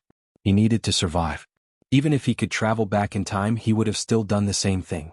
Besides, most guys would have chosen to have sex with her using her moment of vulnerability, but he did not. As far as he was concerned, he did no wrong except being a gentleman to her. You bastard, how could you, spirit walking dash, so what would you have wanted me to do? Have sex with you? Would you have acted differently if I did that? He continued to fire question after question at her. As an answer, she got nothing. She just stood there with no words to speak. "I did what I had to survive, be grateful that I didn't take your virginity. This is worse," she replied, gritting her teeth. "For me it's not, and as I said before, this is all your fault. So quit whining and get over it." Looking at her standing there without an answer, he sighed and willed the system to open the interface. He knew that Layla needed to calm down right now, so he did not disturb her. Considering he too cannot hurt her even if he wanted to at the moment, he could only let matters take their course and develop as they would. System version 3.0 host, Michael cultivation level, core formation stage level 1 experience points. 100,000/400,000 badass points. 48,000 skills and spells. Wind Blast LVL2 Responsive Shield LVL3 Environment Scanning LVL2 Ignitia, LVL2 Lightning Dash, LVL2 Energy Devour, LVL1 Death Range. LVL2 Techniques. Swords of Destiny 90% Mastery Occupation. Core Disciple of Sunrise Sect, the Guardian of Sunrise Sect, Lord Lucifer of the Abyssal Status. Healthy Goals. Control the world, rebuild the order of death. Utility. Function. Banker LVL 3, ratio 1000 gold coins, 10 badass points, wealth, 1,670,000 gold special trait, 5-star alchemist subordinates, Gaia loyalty level 95%, base of operation, sunrise sect the abyssal quieting down. Michael immediately checked the conditions of his own body. A wide grin was put on his face when he looked at his stats. Although the trip to the treacherous ocean was extremely dangerous, he had gained a lot. He couldn't wait to see the reaction on the faces of the so-called superstars of the youngest generation such as Victoria and Evan. This was the reason the system always urged him to explore the world, go out adventuring and basically piss off powerful people so he could get stronger as fast as possible. If he had to blame someone for his slow-paced cultivation, it should be him as he was the one playing it safe. However, playing it safe ends now because he decided to go on an adventure with Gaia after getting out of this place. With the increase in his cultivation level, all of his spells received a power boost, although it was not as much as upgrading the spells to the next level. After closing the stat window, he noticed the small golden box on the corner of his sight bouncing up and down. His face immediately brightened when he saw the box. A legendary gift box. Damn, this day gets keep better and better. Does the host wish to open the gift box? Heck yeah. Chapter 169. The golden box grew bigger and bigger before exploding into golden bits of light, revealing a silver card. Congratulations to the host for receiving the unique trait Inventor. As soon as finished reading the system notification, he felt the familiar sharp pain in his mind. In a blink of an eye, the pain disappeared, leaving new knowledge in his brain. Congratulations to the host for becoming the level 1 inventor. The host can now use the materials found in this world to build basic tools. Michael closed his eyes for a second, studying the new knowledge. He was able to tell that he could now build tools such as batteries, torches, and compasses using the materials found in this world. Although these tools seemed almost useless to him, he did not underestimate the trait. System, show me how many levels this trait has and what do I get in each level? The inventor trait has 6-star levels. Star 1, the host will be able to build basic tools and day-to-day items. Star 2, the host will be able to build basic gadgets such as night vision goggles, lasers, etc. Star 3, the host will be able to build complex gadgets such as eavesdropping bugs, micro cameras and trackers, etc. Star 4, the host will be able to build new and antique firearms such as crossbows, mini crossbows, limited shots revolver, cannons, etc. Star 5, the host will be able to build various types of new gadgets and weapons. The host is required to either have a 5-star blacksmith or become a 5-star blacksmith to unlock the Star 6 inventor trait. His eyes sparkled looking at this overpowered trait. He couldn't even imagine how powerful he would become after reaching the 5-STA inventor level. Whoever had a special trait in this world would be more likely to become successful and powerful than those who don't have a trait. For instance, the 5-star alchemy had already made him super OP and saved his life a couple of times, yet alchemy was not a unique trait but the inventor trait was. His smile grew wider in excitement. System, quick, tell me the cost for upgrading the trait. Star 2 requires 10,000 badass points. Do it. Although 10k points was a huge amount, he did not care about the points as he realized the potential of this trait. After he ordered the system, his 48,000 badass points were reduced to 38,000. The very next moment, he experienced a tingling sensation in his brain before the notification box appeared in front of him. Congratulations to the host for becoming the level 2 inventor. The host can now use the materials found in this world to build basic gadgets. How much for the next level? He asked quickly. He knew he probably doesn't have enough badass points to reach the 5-star level, but he wanted to upgrade as much as possible with the current amount of points. 20,000 badass points. You know what to do. The points decreased to 18,000 while the tingling sensation appeared again, and this time, it was slightly more painful than before. Congratulations to the host for becoming the level 3 inventor. The host can now use the materials found in this world to build complex gadgets. Michael closed his eyes again and felt like he could build numerous complex gadgets using the materials found in this world. He had already started to plan a few modifications and new gadgets to his Lucifer armor. Now that he could build gadgets such as eavesdropping bugs and micro cameras, he did not need to buy them from the system. System, how much for the next upgrade? 60,000 badass points. Damn, I have a lot of work to do. Saving his remaining points for an emergency, he closed the system before taking out a slice of meat he bought for the baby dragon from his storage. At the moment, the baby dragon was standing on his shoulder, staring at everything around him curiously, and whenever his gaze fell on Layla, puffs of smoke would come out of his nostrils. Do you want this? Michael showed the juicy red meat to the baby dragon. Yummy! Seeing his favorite food, the baby dragon's eyes sparkled as he lunged at the meat. Slow down, he was too late as the baby dragon had already finished half of the slice in one single bite. While the baby dragon was munching on the meat, he turned his gaze towards Layla. How long do you plan to be like this? After balancing the yin and yang and absorbing the energies, we both should have reaped great benefits. See it for yourself. Currently, Layla had already begun to calm down gradually. Hearing what Michael had said, her expression remained the same. She closed her eyes skeptically, silently sensing any changes in her body. A second later, Layla's eyes abruptly snapped open. They were filled with an unconcealable shock, but very soon, it turned into pain. She gently bit her bottom lip and she seemed down. Her strength had indeed increased just as he had said. However, compared to the price she had paid, she would have rather not gained this increase. I would have rather died than increasing my cultivation level like that. She didn't hide the misery and anger inside her heart as she yelled at him. Her answer, however, annoyed Michael. Then kill yourself, no one is stopping you. Yeah, go and die, puny human. The baby dragon raised his claws and said disdainfully. It was obvious that the baby dragon did not like Layla and would kill her if he could. The way the both of them acted fanned the flames of her anger, yet she knew she is unable to harm them at all. However, although her heart was burning in anger at him, her mind told her that he used the spirit walking only because he had no choice and avoided taking advantage of the situation to sully her body, which many young men like him would have done in a heartbeat. Michael did not give a shit about her feelings, he did what he had to survive. If it wasn't for the fact she knew the way to the teleportation array and save Christopher, he would have already left her. Seeing that she did not overreact like before, he calmly said, "Let's see if we can find the teleportation array." Layla sat dejectedly on the ground as if she could not hear Michael at all. She gave no reaction. He then slowly took a couple of steps towards her. "The longer we stay here, the longer that old man would suffer." As he said that, Michael paid no more attention to her, turning around and walking off into the distance with the baby dragon. Layla slowly raised her head. She stared at his back, which constantly grew smaller with mixed emotions. Gently biting her lip, she hesitated slightly before she slowly followed Michael in the end. The two of them maintained a distance of 30 meters between them as they traveled, and they eventually arrived at a deep canal of unknown meters. This was where the two huge pillars of light were 3 days ago. Standing at the canal, he did not hurry down. He focused his eyes on the very center of it. He could vaguely feel some extremely obscure ripples of energy, and the ripples were so powerful that it even made him shocked.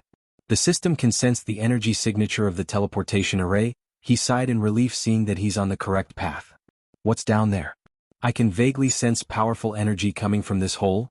The baby dragon craned his neck to look into the hole before speaking. Layla also walked up from behind. Despite the wound in her heart, she had already calmed down and her face was once again hidden by a veil. She stood 3 meters away from him at the edge of the canal.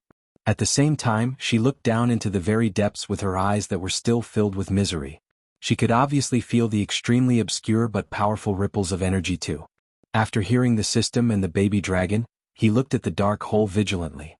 He then willed the arch energy to fill every corner of his body, strengthening his body to the limit. He no longer paid any attention to Layla and her tantrum. Without even turning back to look at her, he directly leaped into the hole. While falling down, he retrieved the flying sword and hopped on it in the mid-air. Layla followed closely after he leaped down. She tailed Michael, slowly gliding down toward the bottom too. The two of them arrived at the bottom very quickly.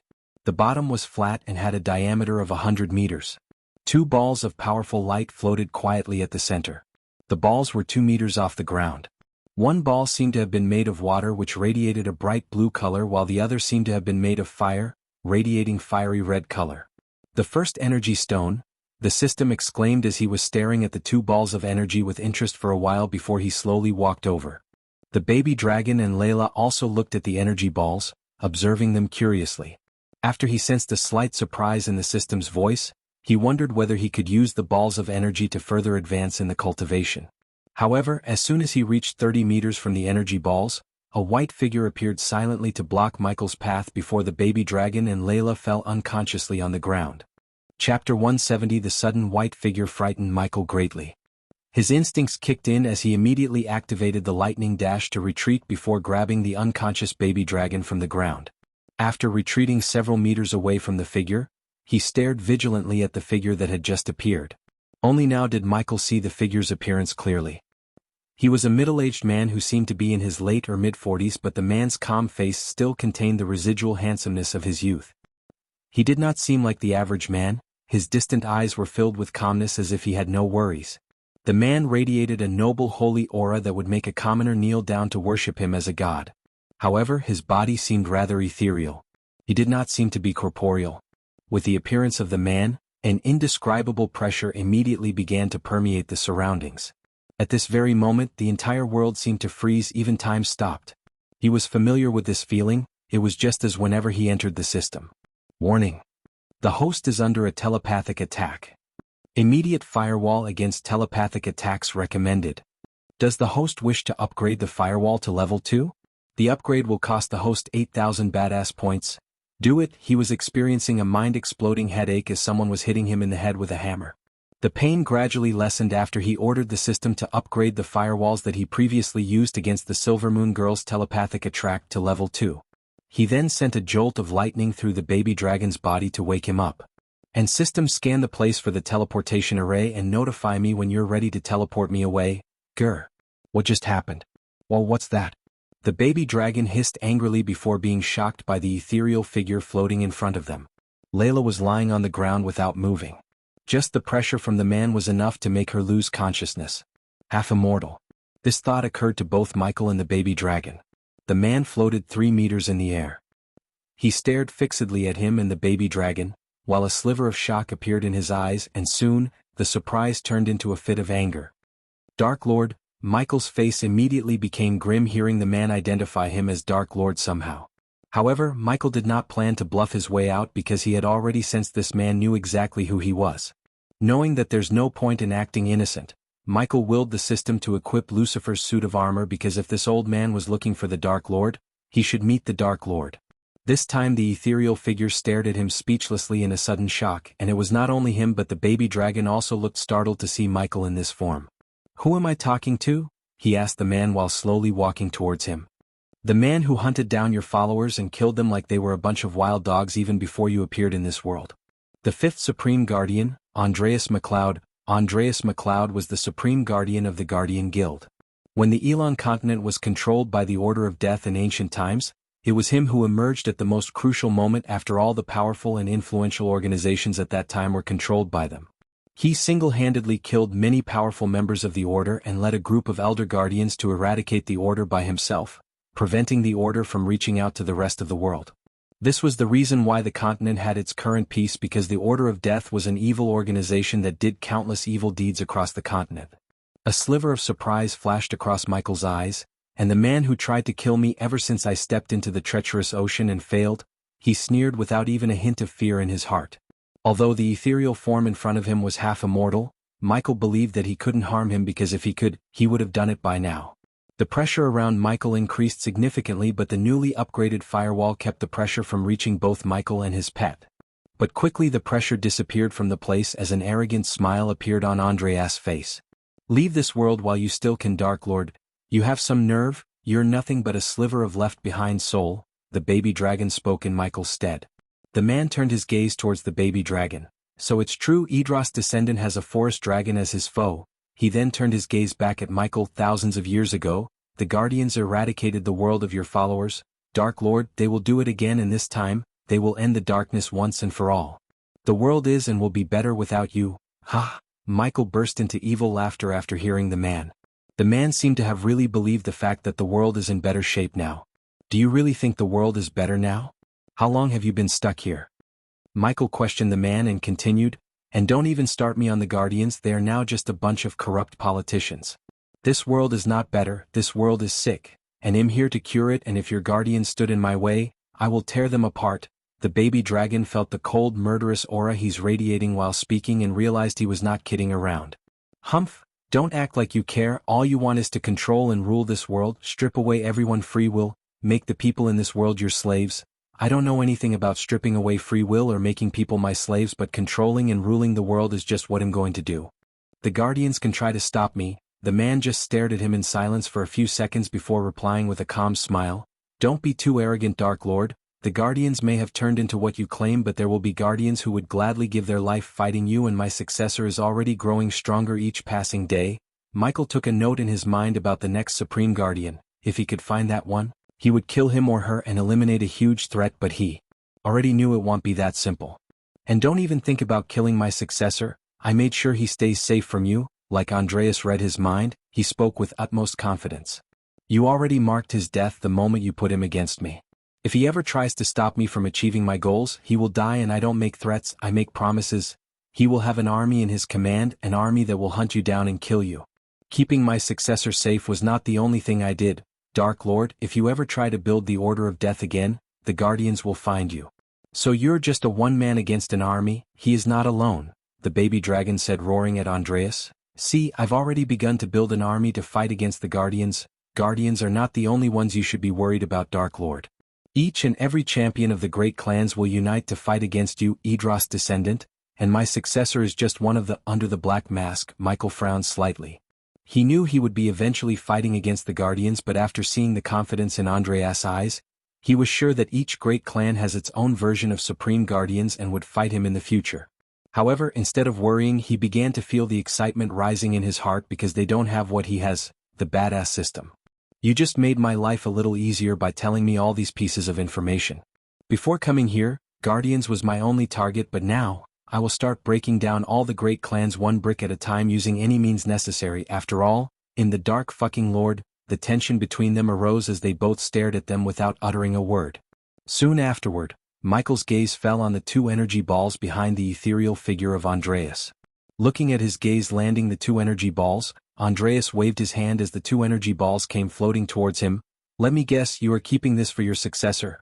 I can see the energy trace in this place and around the two weird energy balls, the baby dragon spoke, looking around the place. The teleportation array is here and these balls of energy are connected to the array. Michael was surprised to hear the baby dragon speak like this. He had no idea that the baby dragon could really see the world in a different perspective as well as the energy traces better than any other race. The dragons were the masters of energy tracking and manipulation. You didn't show yourself to give me tips and tricks, did you? If I'm right, the moment I activate the teleportation array, the two energy balls would be teleported to your successor. And my successor and his woman will absorb the energy to become stronger. This godly energy will make them invincible, Andreas said arrogantly. He knew the Dark Lord can't touch the godly energy as he made sure of that thousands of years ago. System, can I absorb the energy? The system's current level is too low to absorb the first energy. Hearing the system, he was slightly disappointed. It would have been a great bitch slap to Andreas if he could absorb the energy in front of him. However, the system can sever the connection between the teleportation array and the two energy balls for 3,000 badass points. If I leave them here, anything can happen. System, can you destroy them? If I can't have them, then no one should.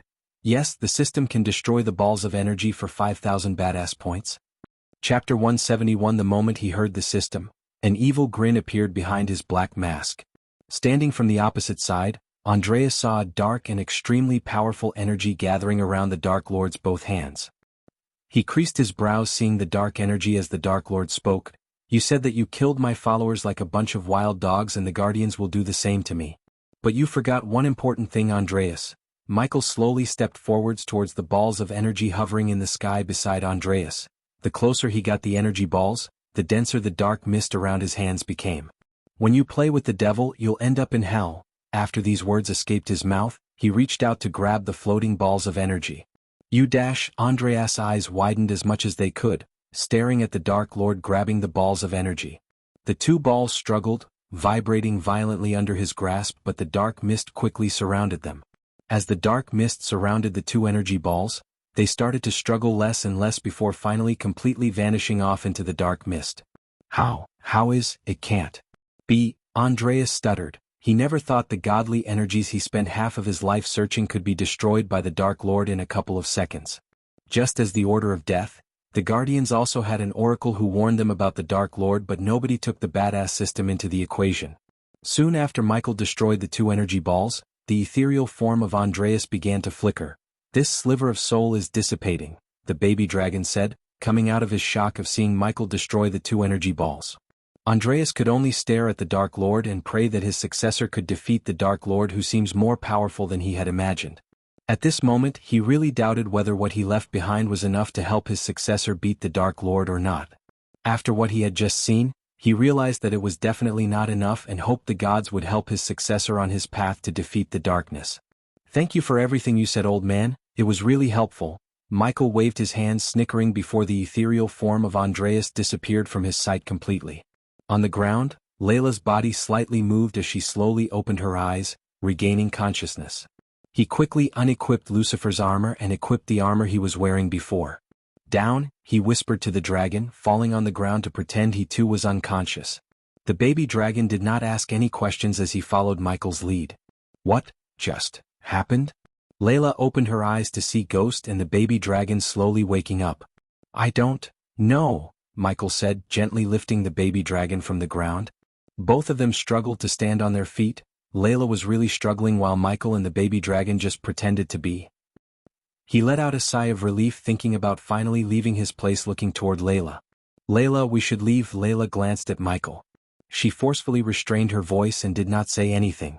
Turning around, she silently walked to the place where the two balls of energy were before. Standing there, she closed her eyes, chanting a few words under her breath to activate the teleportation array. Soon after she started to murmur, the ground beneath them lightened up, revealing blue complicated engraving. Walking to the center of the glowing formation, Michael looked back at the fog-covered island. He knew that from now onward, he had to work harder than ever before to achieve his goals. The short conversation he had with Andreas really opened his eyes and gave him a new perspective. Everything he said was deeply engraved into his brain, especially what he said about Idris' descendant. Even though he had the badass system, he did not underestimate the foes he would be facing in the future. To fight them, he planned to recruit people with high potential to build an army that would fight for him. He saw what a drop of Idris' blood could do, and if the descendant has half of his ancestors' power, he knew he must increase the baby dragon's power as soon as possible. Perhaps the disappearance of the two energy balls had alarmed the mutated beings roaming around the treacherous ocean, as powerful roars immediately echoed. Large numbers of mutated beings all charged at the two from the surroundings. Both of their expressions changed. Although their strength had increased substantially, they could not fight hundreds of unkillable mutated beings. Moreover, there were quite a few fusion-stage mutated beings among the corpses. If they were surrounded, they would not be facing a hard battle but die in a couple of seconds. Let's leave here quickly. Michael called out to Layla, urging her to activate the teleportation array without lingering any longer in this godforsaken place. Layla did not hesitate either. She immediately drew a few symbols in the air. The very next moment, the engraving on the ground glowed brighter and brighter while the ground began to tremble. In a blink of an eye, a beam of light appeared where they were standing a second before and disappeared along with them. At that moment, in the sky far away from the Rainbow Island, a white light appeared in the empty space without any forewarning. As it disappeared, it revealed the figures of Michael and Layla.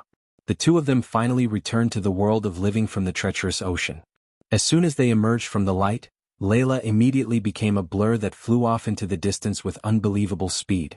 She disappeared in the blink of an eye, leaving Michael behind, who was still floating in the sky on the flying sword with the baby dragon. Looking at the direction in which she disappeared off, Michael remained indifferent. He knew that what happened back in the treacherous ocean had affected Layla greatly, but he did not give a shit about her little feelings. Lightning dash. He just activated the lightning dash, turning himself into a bolt of lightning before flying towards Angel's Peak, where he met with Christopher. After a few hours of flying, he saw two figures flying to him from a distance. They were the two disciples of Layla, Johann and Narita. Ghost, you finally returned. 3 weeks have passed since your departure with the island mistress. We were worried about her, Johanna said from afar. Her voice was clear and pleasant, just like a lark's. And you cured your pet dragon. Wonderful. Another pleasant voice followed Johanna as Narita appeared behind Johanna. Pet. The baby dragon growled after hearing Narita call him a pet dragon.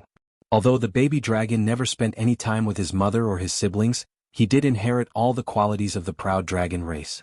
Calling him a pet was an insult to him, yet he was not stupid to show his annoyance in front of two powerful cultivators who could crush him to death in a blink of an eye. What happened back there? Why did the island mistress look different? As if she is a completely different person? Narita asked. Her face was filled with worry and concern. The baby dragon chuckled devilishly, standing on his shoulder. How come?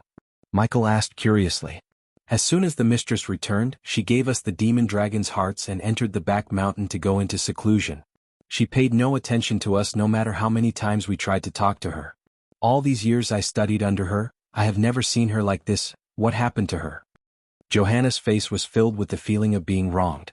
When she reached the end of her words, she immediately became stern and her gaze toward Michael had even become filled with some threat. Michael chuckled. From this trip your teacher has gained a lot. Since she reached level 5 of the fusion stage she must have wanted to consolidate her cultivation. I think that's why she went straight into seclusion. You shouldn't worry about her and disturb her. Is that so? Wonderful, absolutely wonderful. Masters is getting stronger and stronger. At this rate, she would become the youngest half-immortal this world has ever seen. The two of them immediately became excited with what Michael had said. Did she tell how to suppress the curse before she went into seclusion? Michael asked Johanna and Narita before they could ask more about what happened back there. We knew the method, we just needed a powerful energy source to suppress the curse, and since we have the demon dragon's heart, we can finally help that pitiful person to reach the soul refining stage. As long as he breaks through successfully, the pain he suffers will be greatly reduced, and if the gods desire, he can find a way to permanently lift the curse, Johanna said. Yeah. Because of that curse in his soul from all those years ago, he has been suffering greatly. We did not have the heart to watch on. At least now we can free him from that torture. Alright, let's not talk anymore. Narita seemed genuinely happy as her smile was rather sincere. Even though Johanna and Narita were soul-strengthening stage warriors who were just a couple of years of cultivation away from reaching the soul-refining stage, they had always lived on the harmonious Rainbow Islands. Very rarely did they ever leave the island, which allowed a sliver of good and kindness to remain in their hearts. They had not been corrupted by the disputes and deceptions present everywhere in the outside world. This was not to say they were 100% pure-hearted kind people, but they were just less scheming horrible people, unlike the cultivators Michael had met. With Johanna and Narita accompanying him, they arrived at Christopher's cave. They found him sleeping on a stone bed with a disheveled appearance. Chapter 172. Just like before, the old man was sleeping on a stone, and even though he was sleeping, his body twitched as if he was having a nightmare or he was still suffering the effect of the curse. The two girls stared at him pitifully, seeing his twitching body. In order to decrease his pain, we used the fairy melody to make him sleep. She then turned to Johanna. Johanna, let's wake him up. Yes. Johanna immediately sat down with her legs crossed. She gently caressed the strings of her vina with her elegant hands, producing a piece of gentle soul-soothing music from the vina. Narita's fingers also touched the strings of her vina, using a unique method to wake Christopher from his slumber. Hearing the melody, even Michael felt his exhausted body feel slightly refreshed, while the baby dragon seemed unaffected by the melody at all. Who is he? The baby dragon whispered into Michael's ear. Sect leader Claire's grandfather. Whoa, isn't he supposed to be dead? The baby dragon asked curiously. Claire's life was not a secret to the baby dragon, who spent enough time with Claire as he would often leave the baby dragon in her care, and she loved to take care of the baby dragon. Although at that time the baby dragon couldn't converse in the human tongue, he understood the language perfectly. Only the baby dragon knew that Claire loved to talk about her feelings and everything she went through with him rather than actual human beings. She was a girl who preferred to keep the sadness in her heart and share the joy with the others. It was the overwhelming sadness buried in her heart about her family that made her pour everything out to the non-talkative baby dragon when she was alone with him. To be honest, the baby dragon sympathized with Claire because he too had no blood relative family. While he was sick, he heard how he was thrown out from the nest by his own mother due to his illness from Gaia. He could still vividly remember how he was chased through the forest by a group of humans who looked at him like a prized possession because of his race, and the moment he met the human who looked at him differently than the others. When the baby dragon met Ghost, the baby dragon saw no ill intention in his eyes, as he only saw joy and love. The baby dragon sensed no bad vibrations from him. He may be little, but he knew it was this human who fed him and kept him safe when even his own mother rejected him. The gratefulness and the devotion he has for the human had no bounds. Though he hated to admit it, he knew he loved the Naga, and these two were like his family despite their differences. Thinking about everything this human went through to save him, the baby dragon hugged his neck as tight as he could and began to shower him with wet kisses. Michael was surprised to see the baby dragon starting to lick him suddenly. What happened to you? He chuckled, asking the baby dragon in low voice. Nothing, the baby dragon said while licking his side of the face. As the baby dragon was licking Michael's face without stopping, Christopher slowly sat up from the stone bed. He said with a croaky voice, "Sigh, how long have I slept this time?" "Here, give this to him." Narita flicked her wrist, retrieving the small orb of fire that's burning with dark purple flames. Michael gently grabbed the purple fire, and surprisingly, the fire wasn't even warm, but he could feel the pulsing energy within the fire. He then walked to the old man carrying the demon dragon heart in his hand. Sect leader, just like I told you, I got the demon dragon heart. We can now suppress the curse and help you break through to the soul refining stage. Christopher saw the purple orb of fire in his hand and the little majestic dragon sitting on his shoulder. His old eyes darted between the fire orb and the little dragon. He wasn't sure what's the most shocking thing, the demon dragon heart or the baby dragon on his student's shoulder. Soon afterward, he fixed his gaze on the fire orb and felt a surging excitement in his heart, extending his trembling hand to accept the demon dragon heart. He mumbled frantically, "Demon dragon heart, demon dragon heart. This really is demon dragon heart. The curse in my soul can finally be suppressed. I finally have the chance of becoming a soul refiner. I can soon see my granddaughter." Christopher carefully cupped the demon dragon heart in his hand. With the glistening of tears in his eyes, "Young man, I never thought you'd actually succeed in obtaining the demon dragon heart from the treacherous ocean. It must have been a very dangerous journey, and you have a noble dragon." "Noble dragon, I like this old human," the baby dragon mumbled under his breath as Michael just smiled. "Sect leader, I will tell you everything that happened there on our way to the sect. For now, let's focus on suppressing your curse and reach the soul refining stage. We will then find a way to permanently lift the curse in the future. Ghost, you cannot stay here when we suppress the curse. Wait outside the cave," Johanna said after taking out a few items such as metal plates, parchments, and a few books. "Yes," Michael nodded at Johanna and stood up to leave the cave. "He'll be waiting for your return, sect leader." He then walked out of the cave, leaving Johanna and Narita to do whatever they would do to suppress the curse. Outside the cave, Michael sat on a large rock while the baby dragon flapped his wings and flew around him. Michael observed the movements within the cave excitedly. He couldn't wait to bring a soul refining stage cultivator to his sect, which would instantly protect the sect from rogues, thieves, and small sects that would have been a challenge to his sect before.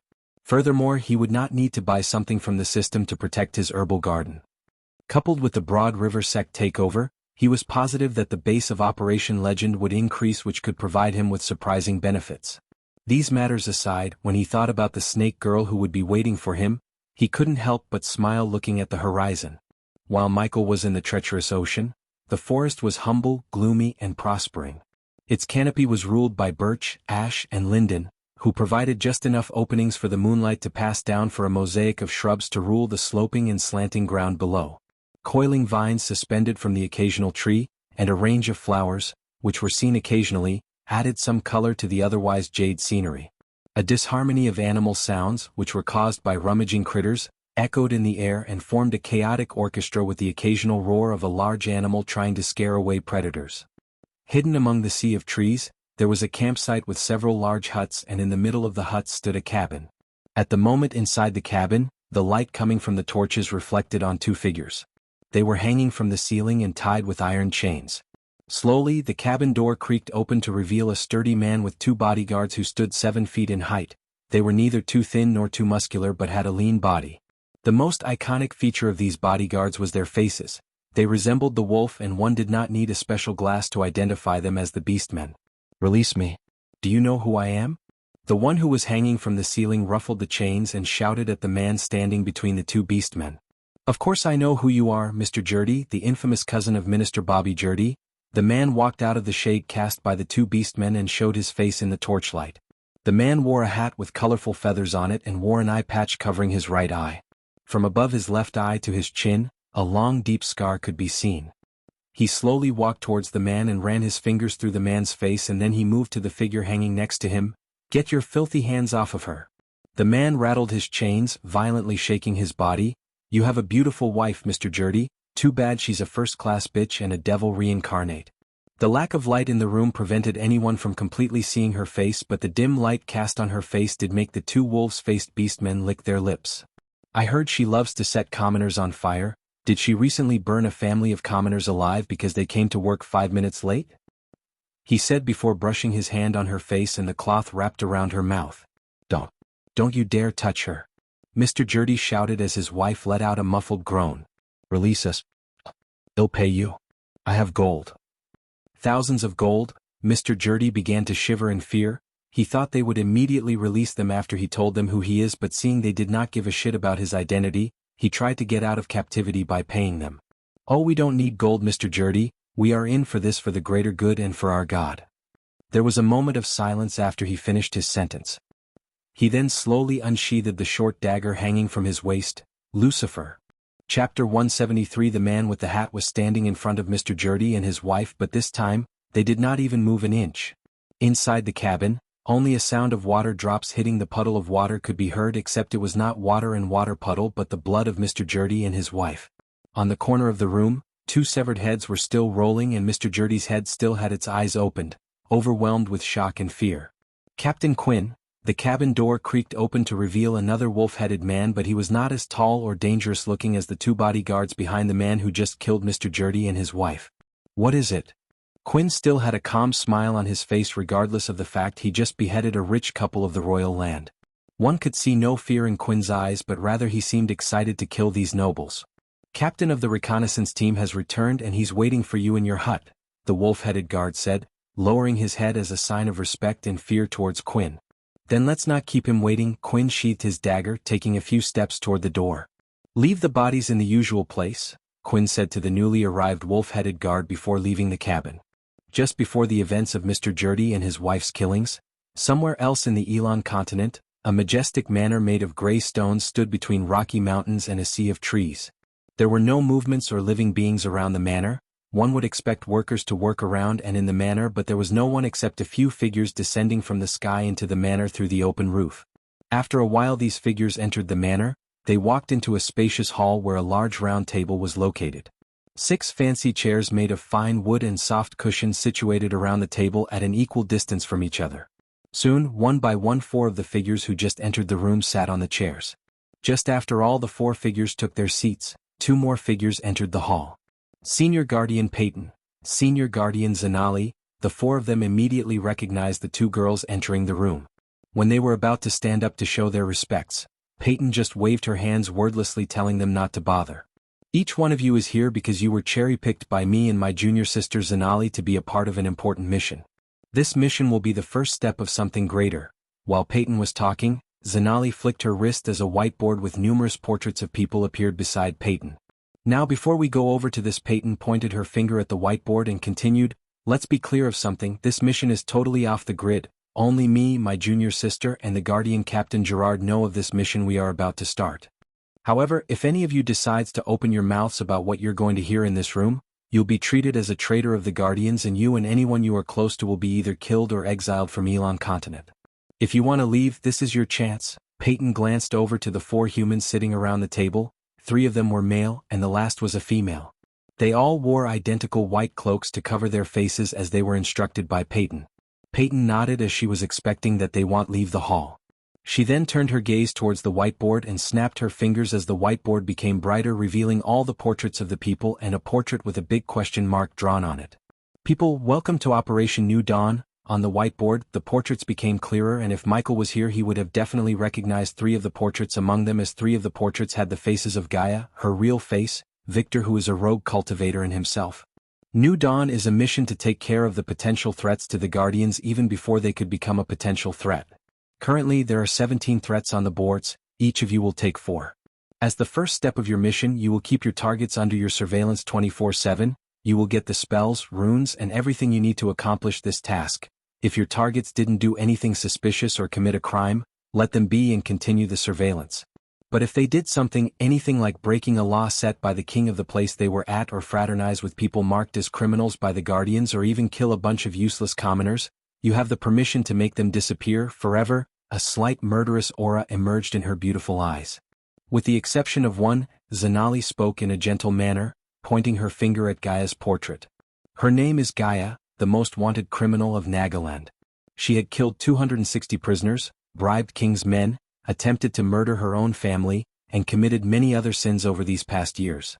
She was crippled by the authorities of Nagaland, but unfortunately, she has escaped Nagaland and is now considered to be the most wanted criminal. Although she is crippled, she's extremely resourceful and dangerous. She is my target, but if any of you see her or hear something about her, you need to contact me ASAP. Her file will be given to you after this meeting. After Gaia, Peyton described every individual on their list including Victor, and finally came to the portrait of Ghost. She wrote the name Ghost in elegant handwriting. Ghost? The 5-star alchemist? The white-cloaked girl asked Peyton, and after her question, the remaining 3 could quickly recognize him as they too heard about him, but this was the first time they were seeing his face, at least a drawing of his face. Senior Guardian, pardon my ignorance, but why is he here? He's just a body-strengthening cultivator in a declined sect. Following the girl, another white-cloaked figure raised a question. Yes, he's just at the body-strengthening stage, but you should know he was at the body-refining stage a month before.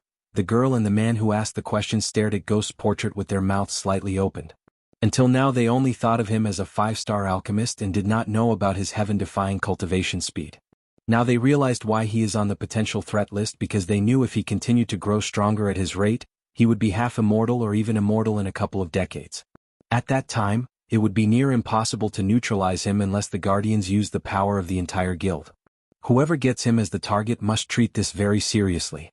He is extremely resourceful, cold, cunning, and dangerous. Among all of them, he's the second most mysterious. We basically knew nothing about him except his name. By rejecting our offer of joining the Guardian Guild, he already showed us that he did not like to play by the rules, and people like him who don't like to play by our rules must be neutralized, Zanali said with a hint of killing intent in her voice. Then why don't we just kill him? The girl in white cloak asked Peyton and Zanali. We can, but we need a reason to kill him. That's why we are here. Although we have permission from the Guardian Captain to neutralize any potential threats, we cannot go killing people without a valid reason. Besides, we are dealing with a person who we know nothing about. Don't mess with a mysterious person until you gather all the crucial information about them. This is what the Operation New Dawn all about: stalk and neutralize. The white-cloaked girl licked her lips looking at Ghost's picture. She wanted him to be her target. It was not only the girl, but the remaining three also looked excited. Peyton and Zanali looked at their excited expressions, feeling proud of their decision to choose these four over numerous candidates. These four were the most power-hungry, goal-focused, with an unquenchable thirst to prove themselves. Furthermore, these four proved themselves that they will get the results no matter what, and they would go to any lengths to finish their missions. These were the qualities Peyton and Zanali wanted from their underlings in this operation. Just as Peyton said before, this operation was off the grid, and that meant the higher echelon of the guild won't support or provide any kind of assistance for them, and also Peyton and her whole group will be punished for conducting this unsanctioned operation. The Operation New Dawn was Peyton's idea. It was meant to be a feather in her cap that would catapult her career and status within the guild if it proved to be successful. What about that one, Senior Guardian Peyton? They all asked, pointing at the big question mark on the whiteboard as Peyton and Zanali's face turned serious. The 17th target is the most dangerous and mysterious one among them all. Peyton turned back to the whiteboard and slowly wrote a name under the question mark. Lucifer.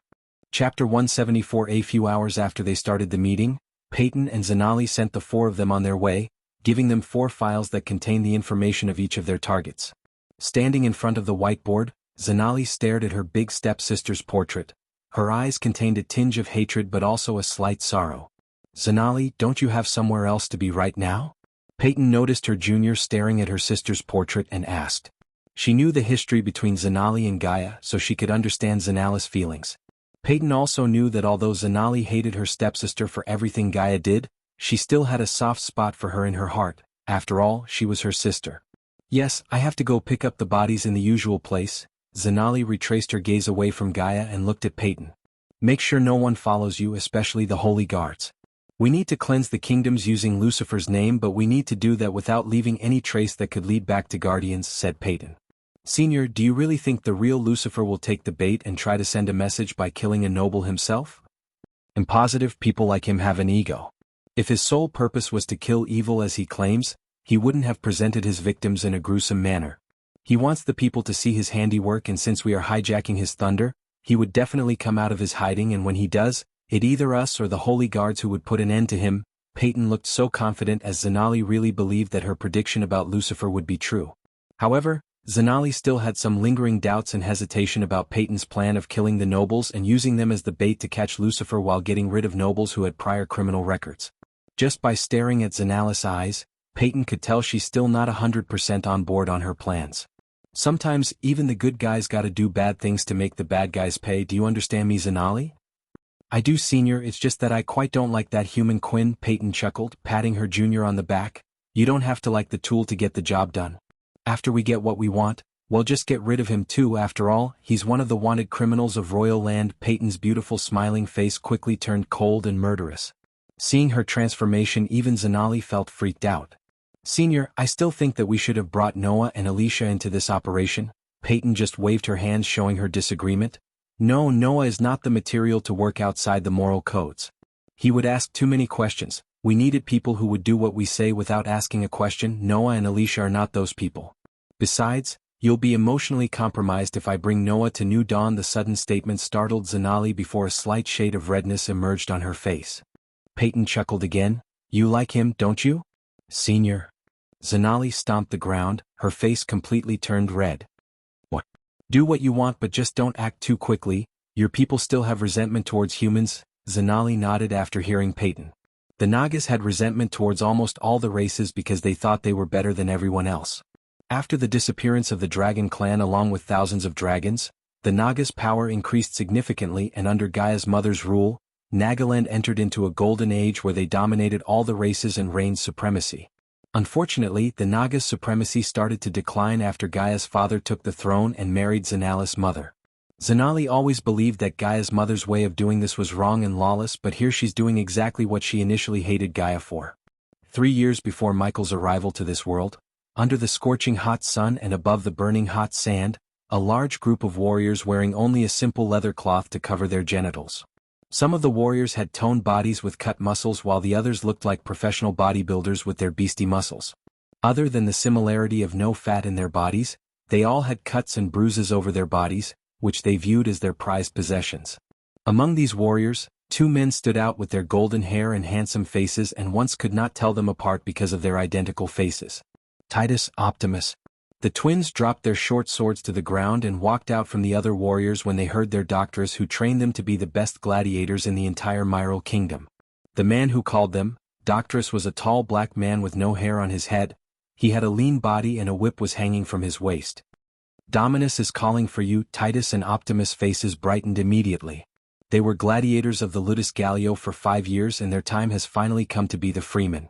They did not become gladiators by choice, but when General Quintus of Myral Kingdom invaded their homeland Weesite, they were captured along with hundreds of citizens and soldiers of Weesite. Titus and Optimus were one of the soldiers who got captured by General Quintus and sold as slaves in the slave market of Myral.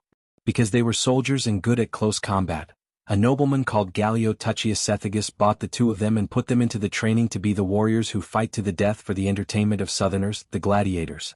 Usually, a gladiator had no chance to become a freeman until he drew his last breath, but fortunately, Gallio offered all the gladiators in his ludus the chance to become a freeman. All they needed is to win a certain amount of battles in the arena and they would be freed from slavery afterward. Gallio set the number of battles to 50 and the twins had 149 battles. After getting their freedom back, the twins planned to go to Myrid, the nearby kingdom of Myral, and search for their sister. When they were losing the war to General Quintus, the twins sent their sister to Myrid so she could escape slavery. It had been 2 years since they saw their only family, Arya.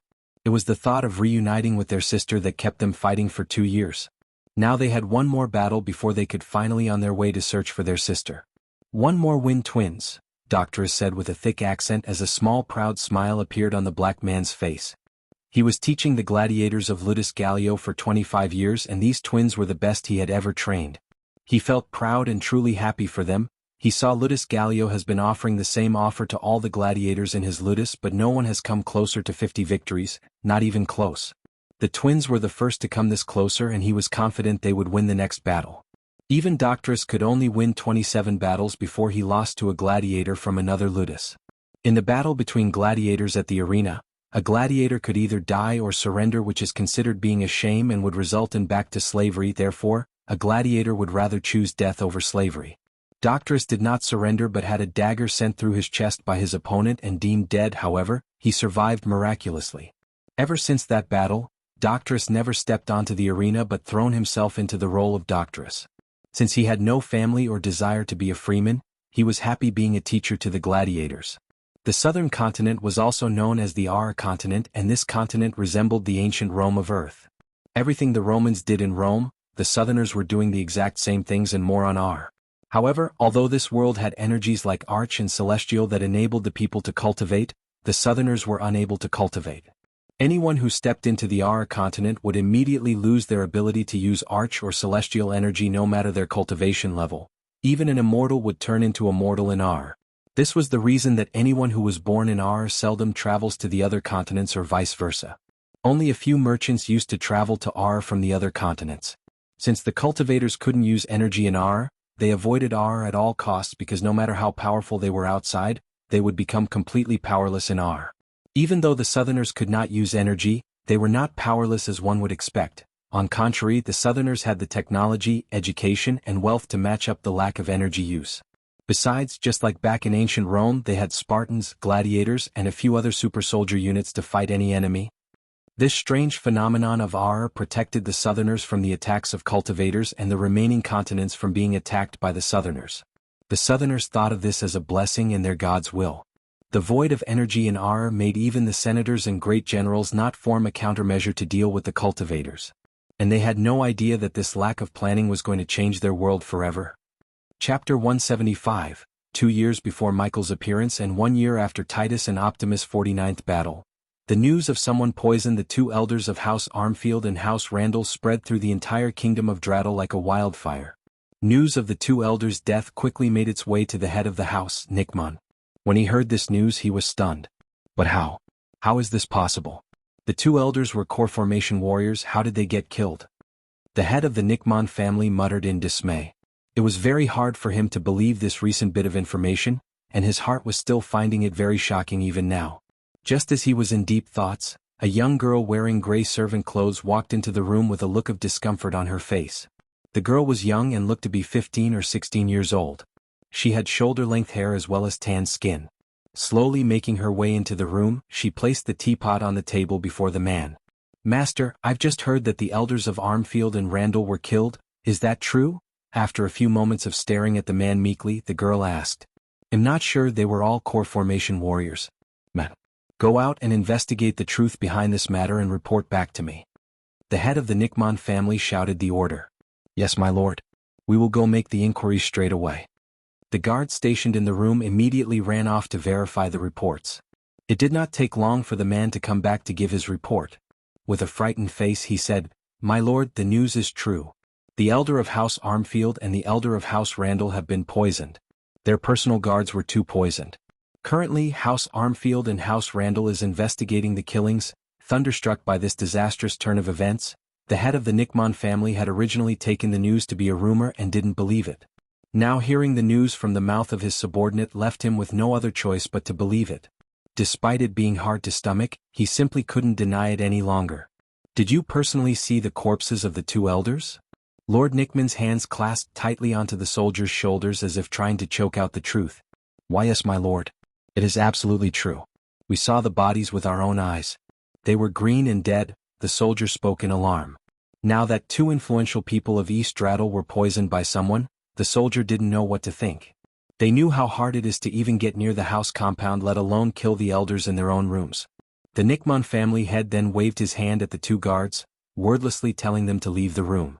Dazed, the lord broke away from the soldier with an absent-minded look.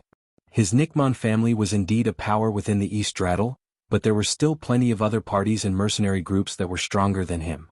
Usually, if elders of rival families get themselves killed, he would laugh in pleasure, but now he couldn't because, before their deaths, he was working with them secretly to bring an ancient artifact that could make the Nickman family's power skyrocket. Now that the elders were killed, finding the artifact had become harder than ever before.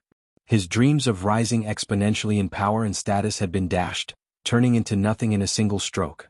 In other words, the fall of the two elders' end had meant the chance of the Nickman family becoming the most powerful significantly fell. When the girl heard the guards, a cold smile appeared on her face. She hated the nobles as much as she hated General Quintus for invading their homeland. As far as she was concerned, the world is better off without these nobles on it. At first, she thought the nobles of outside continents would be different from the southerners, but after being brought to Elon continent by a slave merchant, she realized these cultivating nobles were just as bad as the southern nobles or even worse. Her childhood friend was killed with a single spell for just bumping into a noble 2 years ago. She could still hear her friend scream in agony before turning into nothing but ashes. That noble was none other than the man sitting in front of her. She wanted to burn him just like he did to her friend. And after killing him, she hoped to grow stronger and save her brothers.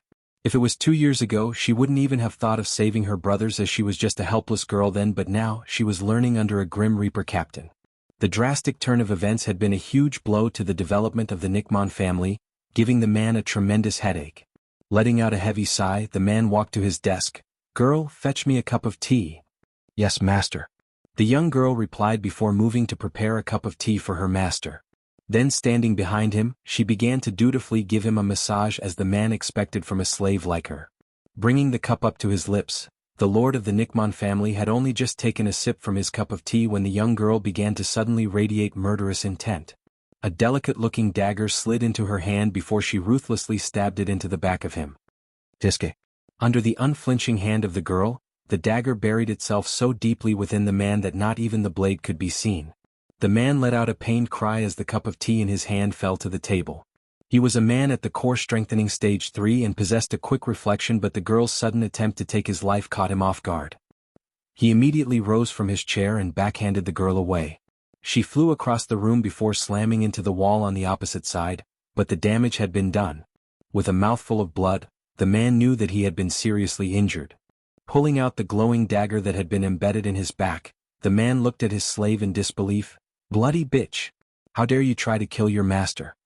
Staggering back up, the girl's eyes were flowing with tears as she stared hatefully at the head of the Nickman family. Clenching her teeth, she angrily replied, You burned my friend alive. I will take revenge for her." Startled, the man threw down the dagger in his hand in outrage. "Fucking bitch! Have you gone mad? What in the world are you talking about?" By now, the girl had lost all pretense of being the obedient slave she had been pretending to be. Letting out an angry shout, she said, 2 years ago at the Wheeling market, you burned a young girl like me alive because she bumped onto you. Ever since that day I wanted to kill you, burn you alive." A drastic change had overcome the man's face now as he stared gravely at his slave. Soon, his serious expression turned somewhat calm, a cold smile appeared on his face. "I didn't think killing a lowly slave would get me stabbed in the neck. I've clearly underestimated you, especially if you were able to carry on for 2 years with such vengeance in your heart without my detection. That in itself is worthy of being called the slave of Nickman. Although this enchanted dagger could pierce my skin, it's not enough to kill me. Besides, you're not even a cultivator. What other means do you have to kill me? You underestimate me too much. There's no way I'd believe so naively that I could kill you with a single knife. I put some poison in your tea that you just drank. The poison is a dangerous one that will burn your organs within. Nickman, you cannot escape death today."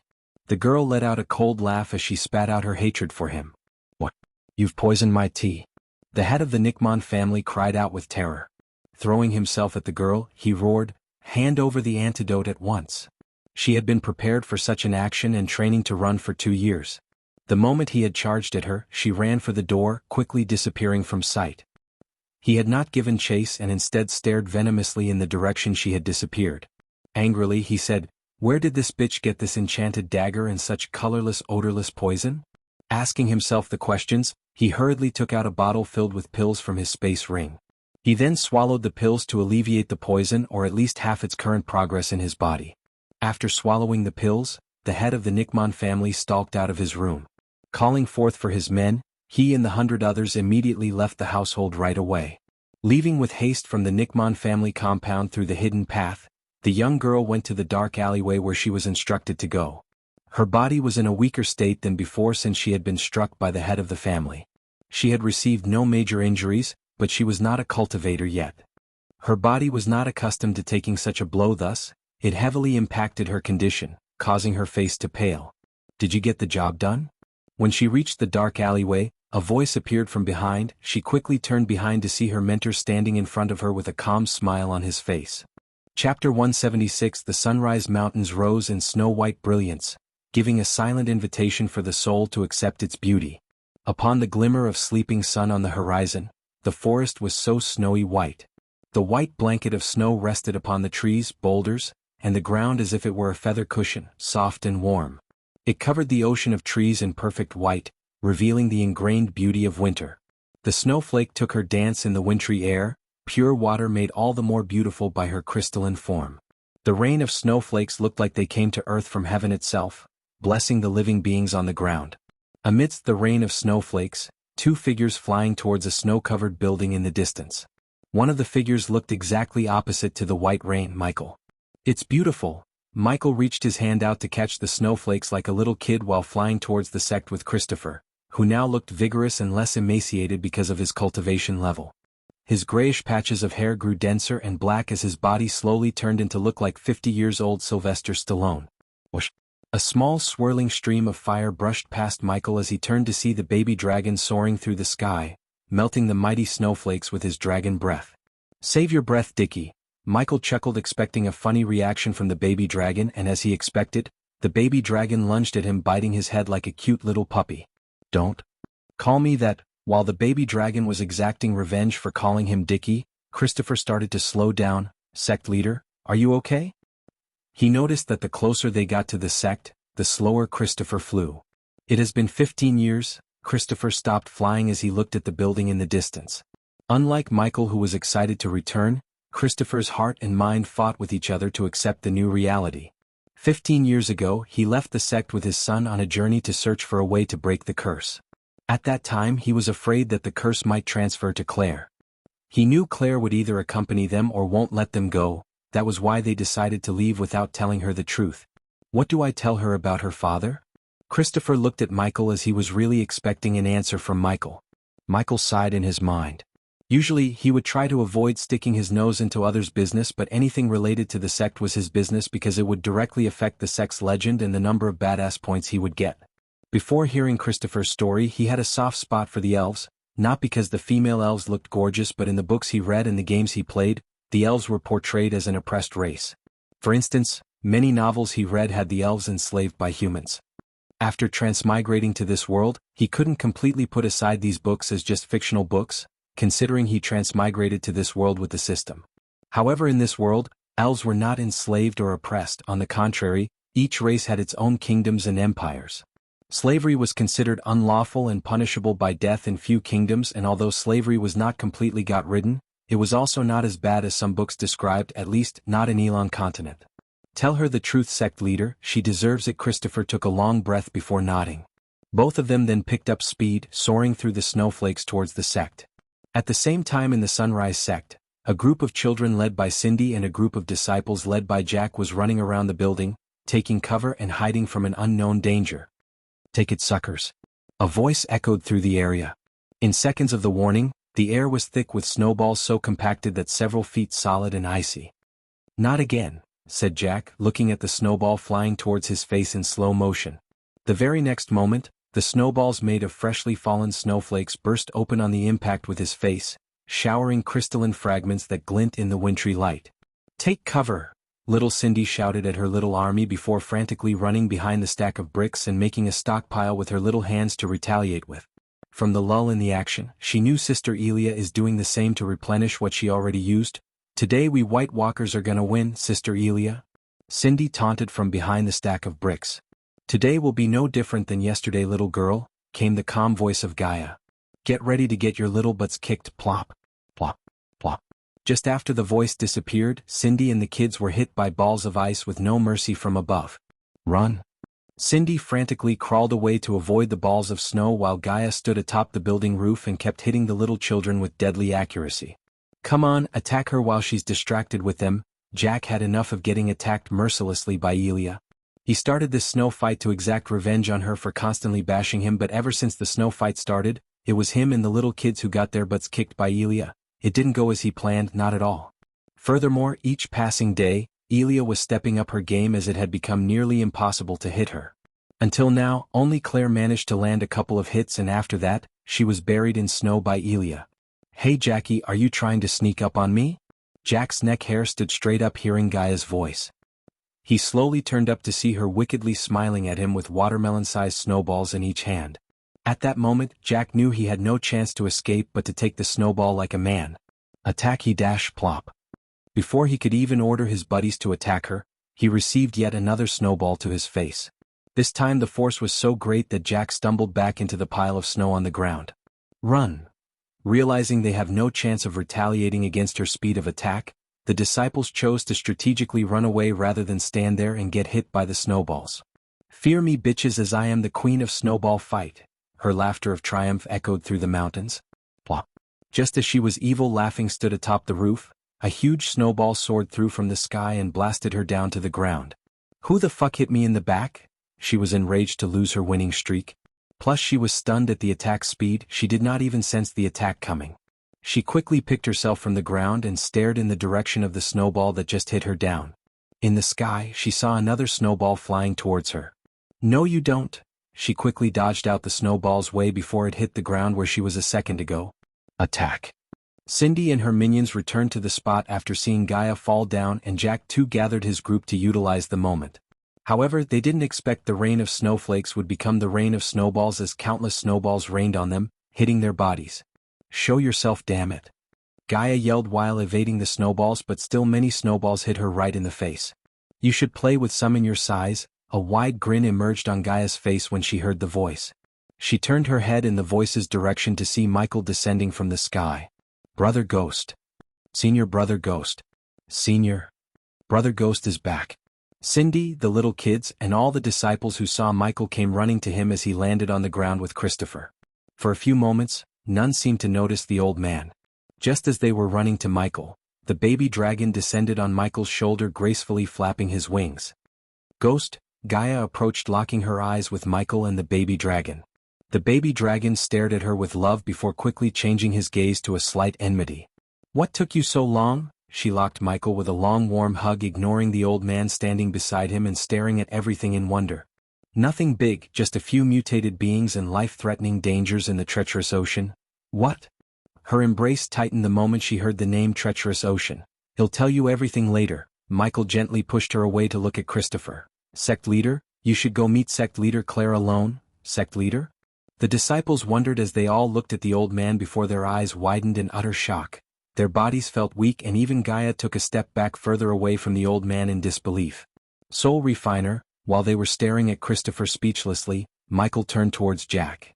Jack, show him sect leader Claire's house. It took Jack several seconds to come out of the shock of seeing a soul refiner with his own eyes. Yes. Sect leader Claire. Yes. Got it? Jack stuttered. Christopher took a deep breath before slowly following Jack towards Claire's house to meet his granddaughter after 15 years. They all, including Michael and Gaia, stared at Christopher in silence. After his figure disappeared, Gaia turned her gaze towards the baby dragon and started an intense staring contest with the scaly creature. Dicky, shitface, the baby dragon replied and shocked everyone around them. The baby dragon can talk. Oh my god. While the female disciples were staring at the baby dragon with sparkling eyes, only Jack's group realized the danger the baby dragon in. She's going to turn that noble dragon into a foul-mouthed bastard, brother. Just after Jack and Christopher left the place, Michael heard Cindy's voice as he looked down with a smile to see the little girl throwing herself at him. Chapter 177. Under a large snow-covered tree, Michael was looking at the river town on the horizon. On his shoulder sat the baby dragon, only he did not stare at the river town but stared at Gaia, who was standing behind Michael, tensed. Her body was slightly shivering in a mix of both anger and shock. Michael told her everything that happened after he left her at Royal Land except the things that the system did. She seemed stunned hearing the events that happened in the treacherous ocean until she heard about the part where he spirit walked with Layla. When Gaia heard that, she had pretty complicated feelings arise inside her: jealousy, anger, a regret of not accompanying him into the treacherous ocean, and murdering intent towards Layla. Her emotions and reactions did not surprise Michael, as he was expecting this. He knew that any girl who is in love would feel exactly like her when another girl comes into the picture. Although Gaia never expressed her feelings for him, he knew she loved him. He was not oblivious to that fact but only waiting for her to tell him that she loves him. It was one of the reasons that Michael chose not to have sex with Layla, because he wanted to be faithful to one girl, Gaia. However, if what happened between him and Layla made Gaia lose interest in him, he would not force her and hoped to find his better half in the future. Did you know about spirit walking? After remaining silent and pondering about the events, Gaia asked. Only from the memories of Abras, he said, turning his head to look her in the eyes. Surprisingly, there was no anger in her eyes. Did you have any kind of feelings for that bitch? If I had, I would have chosen the other method to neutralize the energies. Michael did not even take a moment to think about her question as he answered truthfully. Good, she said, walking towards him. When she got closer to him, closer to the point his warm breath brushed past her face, she looked him in the eyes before wrapping her hands around his neck to pull him closer to lock her lips with his. In her kiss were the promise of years and the sweetness of waiting for real love. The kiss was not at all the same as in the movies, but one steeped in a passion that ignites. It was the promise of realness, of the primal desire that lives in us all. And with it, she told him that she is awake, connected within, that she embraces himself rather than hide as a copy of those romantic idols. There was something so heavenly about the kiss in the rain of snow, a tender moment that just wouldn't wait. It was that burst of love that is expressed, not caring if the snowflakes soak through to chill the skin. The kiss was a connection that shows the strength of the feeling, the mutual need. Nature could bring the rain of snow, but their inner sunshine warmed them from within. A few seconds after, Michael pulled her closer, slightly lifting her from the ground to show his appreciation of her. In that moment of the kiss, their chemistry became an ever-bright flame. In that kiss was the sweetness of passion, a million loving thoughts condensed into a moment. Drops of happy tears flowed down from the corners of the baby dragon's eyes as he embraced the both of them with his stubby wings and placed his little head on their faces. Their kiss lasted longer until they both ran out of air in their lungs. "You are mine." Her voice contained the right amount of love and killing intent to warn him that he can't run around seducing girls anymore. "And you are mine," he said gently, giving a peck on her flushed red cheek. "You both are mine." The baby dragon broke the romantic moment with his protest and made the both of them chuckle at the same time. They looked at the baby dragon before they gave a soft kiss on each cheek. The baby dragon curled up against their chest like a baby, smiling and feeling the warmth of family that he never felt with his own dragon family. Michael put his arm around Gaia's shoulder, gazing at the distance and savoring this moment in silence. "Congratulations. Subordinate Gaia has reached 100% loyalty. Congratulations to the host for unlocking mentor function level 2. The host can now boost your chosen subordinate's cultivation speed by 40%. The smile on his face grew wider hearing the notification in his mind, but he did not immediately enter the system but stood with his better half etching this moment into his brain, because not everything was about power, as little things like this made life worth living. "Mother, are you looking at me from heaven?" Gaia thought as she looked at the sky. Tears strolled out of her eyes. She had only a few memories of her mother. She remembers her mother would say that there is only one happiness in life: to love and be loved. After her mother died, she never loved or was loved by anyone. Even her father paid little to no attention to her because at first, he had to rule the kingdom, and then he married another Salisi and had Zanali together. A few weeks after he met Gaia, even without him knowing, he started to care for her as Abra's soul brought back the real Michael beneath the cold, uncaring shield that he erupted to protect himself from getting hurt again after what happened to the orphanage he cared for. His caring for her changed Gaia from within and made her feel what it's like to be cared for and loved. With him, she felt the protection of a father and the love of a mother, and the affection of a playful sibling. Looking at the tears on her face, the baby dragon moved his claws to gently wipe off them. "Cry baby," he giggled after wiping off her tears. "Jerk," she flicked him on the head as a return to his snarky comment before turning her gaze at Michael. "When will you marry me?" she boldly asked. "After I dethrone your father and make you the queen of Nagaland," he said. It was not an excuse to delay marrying her but a promise he made to himself a moment ago.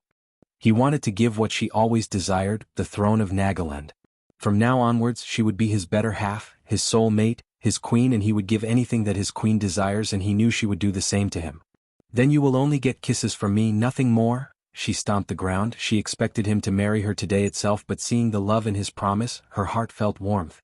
"Oh," she pulled her closer. "It's more than enough," he said before savoring her lips one more time. After leaving the place where they started the journey as each other's soul mate, they returned to Michael's home in the sect. With hot tea made by Raylene in their hands, they were laying on the sofa with the baby dragon in the middle of them. "So did you find out who was running around pretending to be Lucifer?" "About that, I have good news and bad news.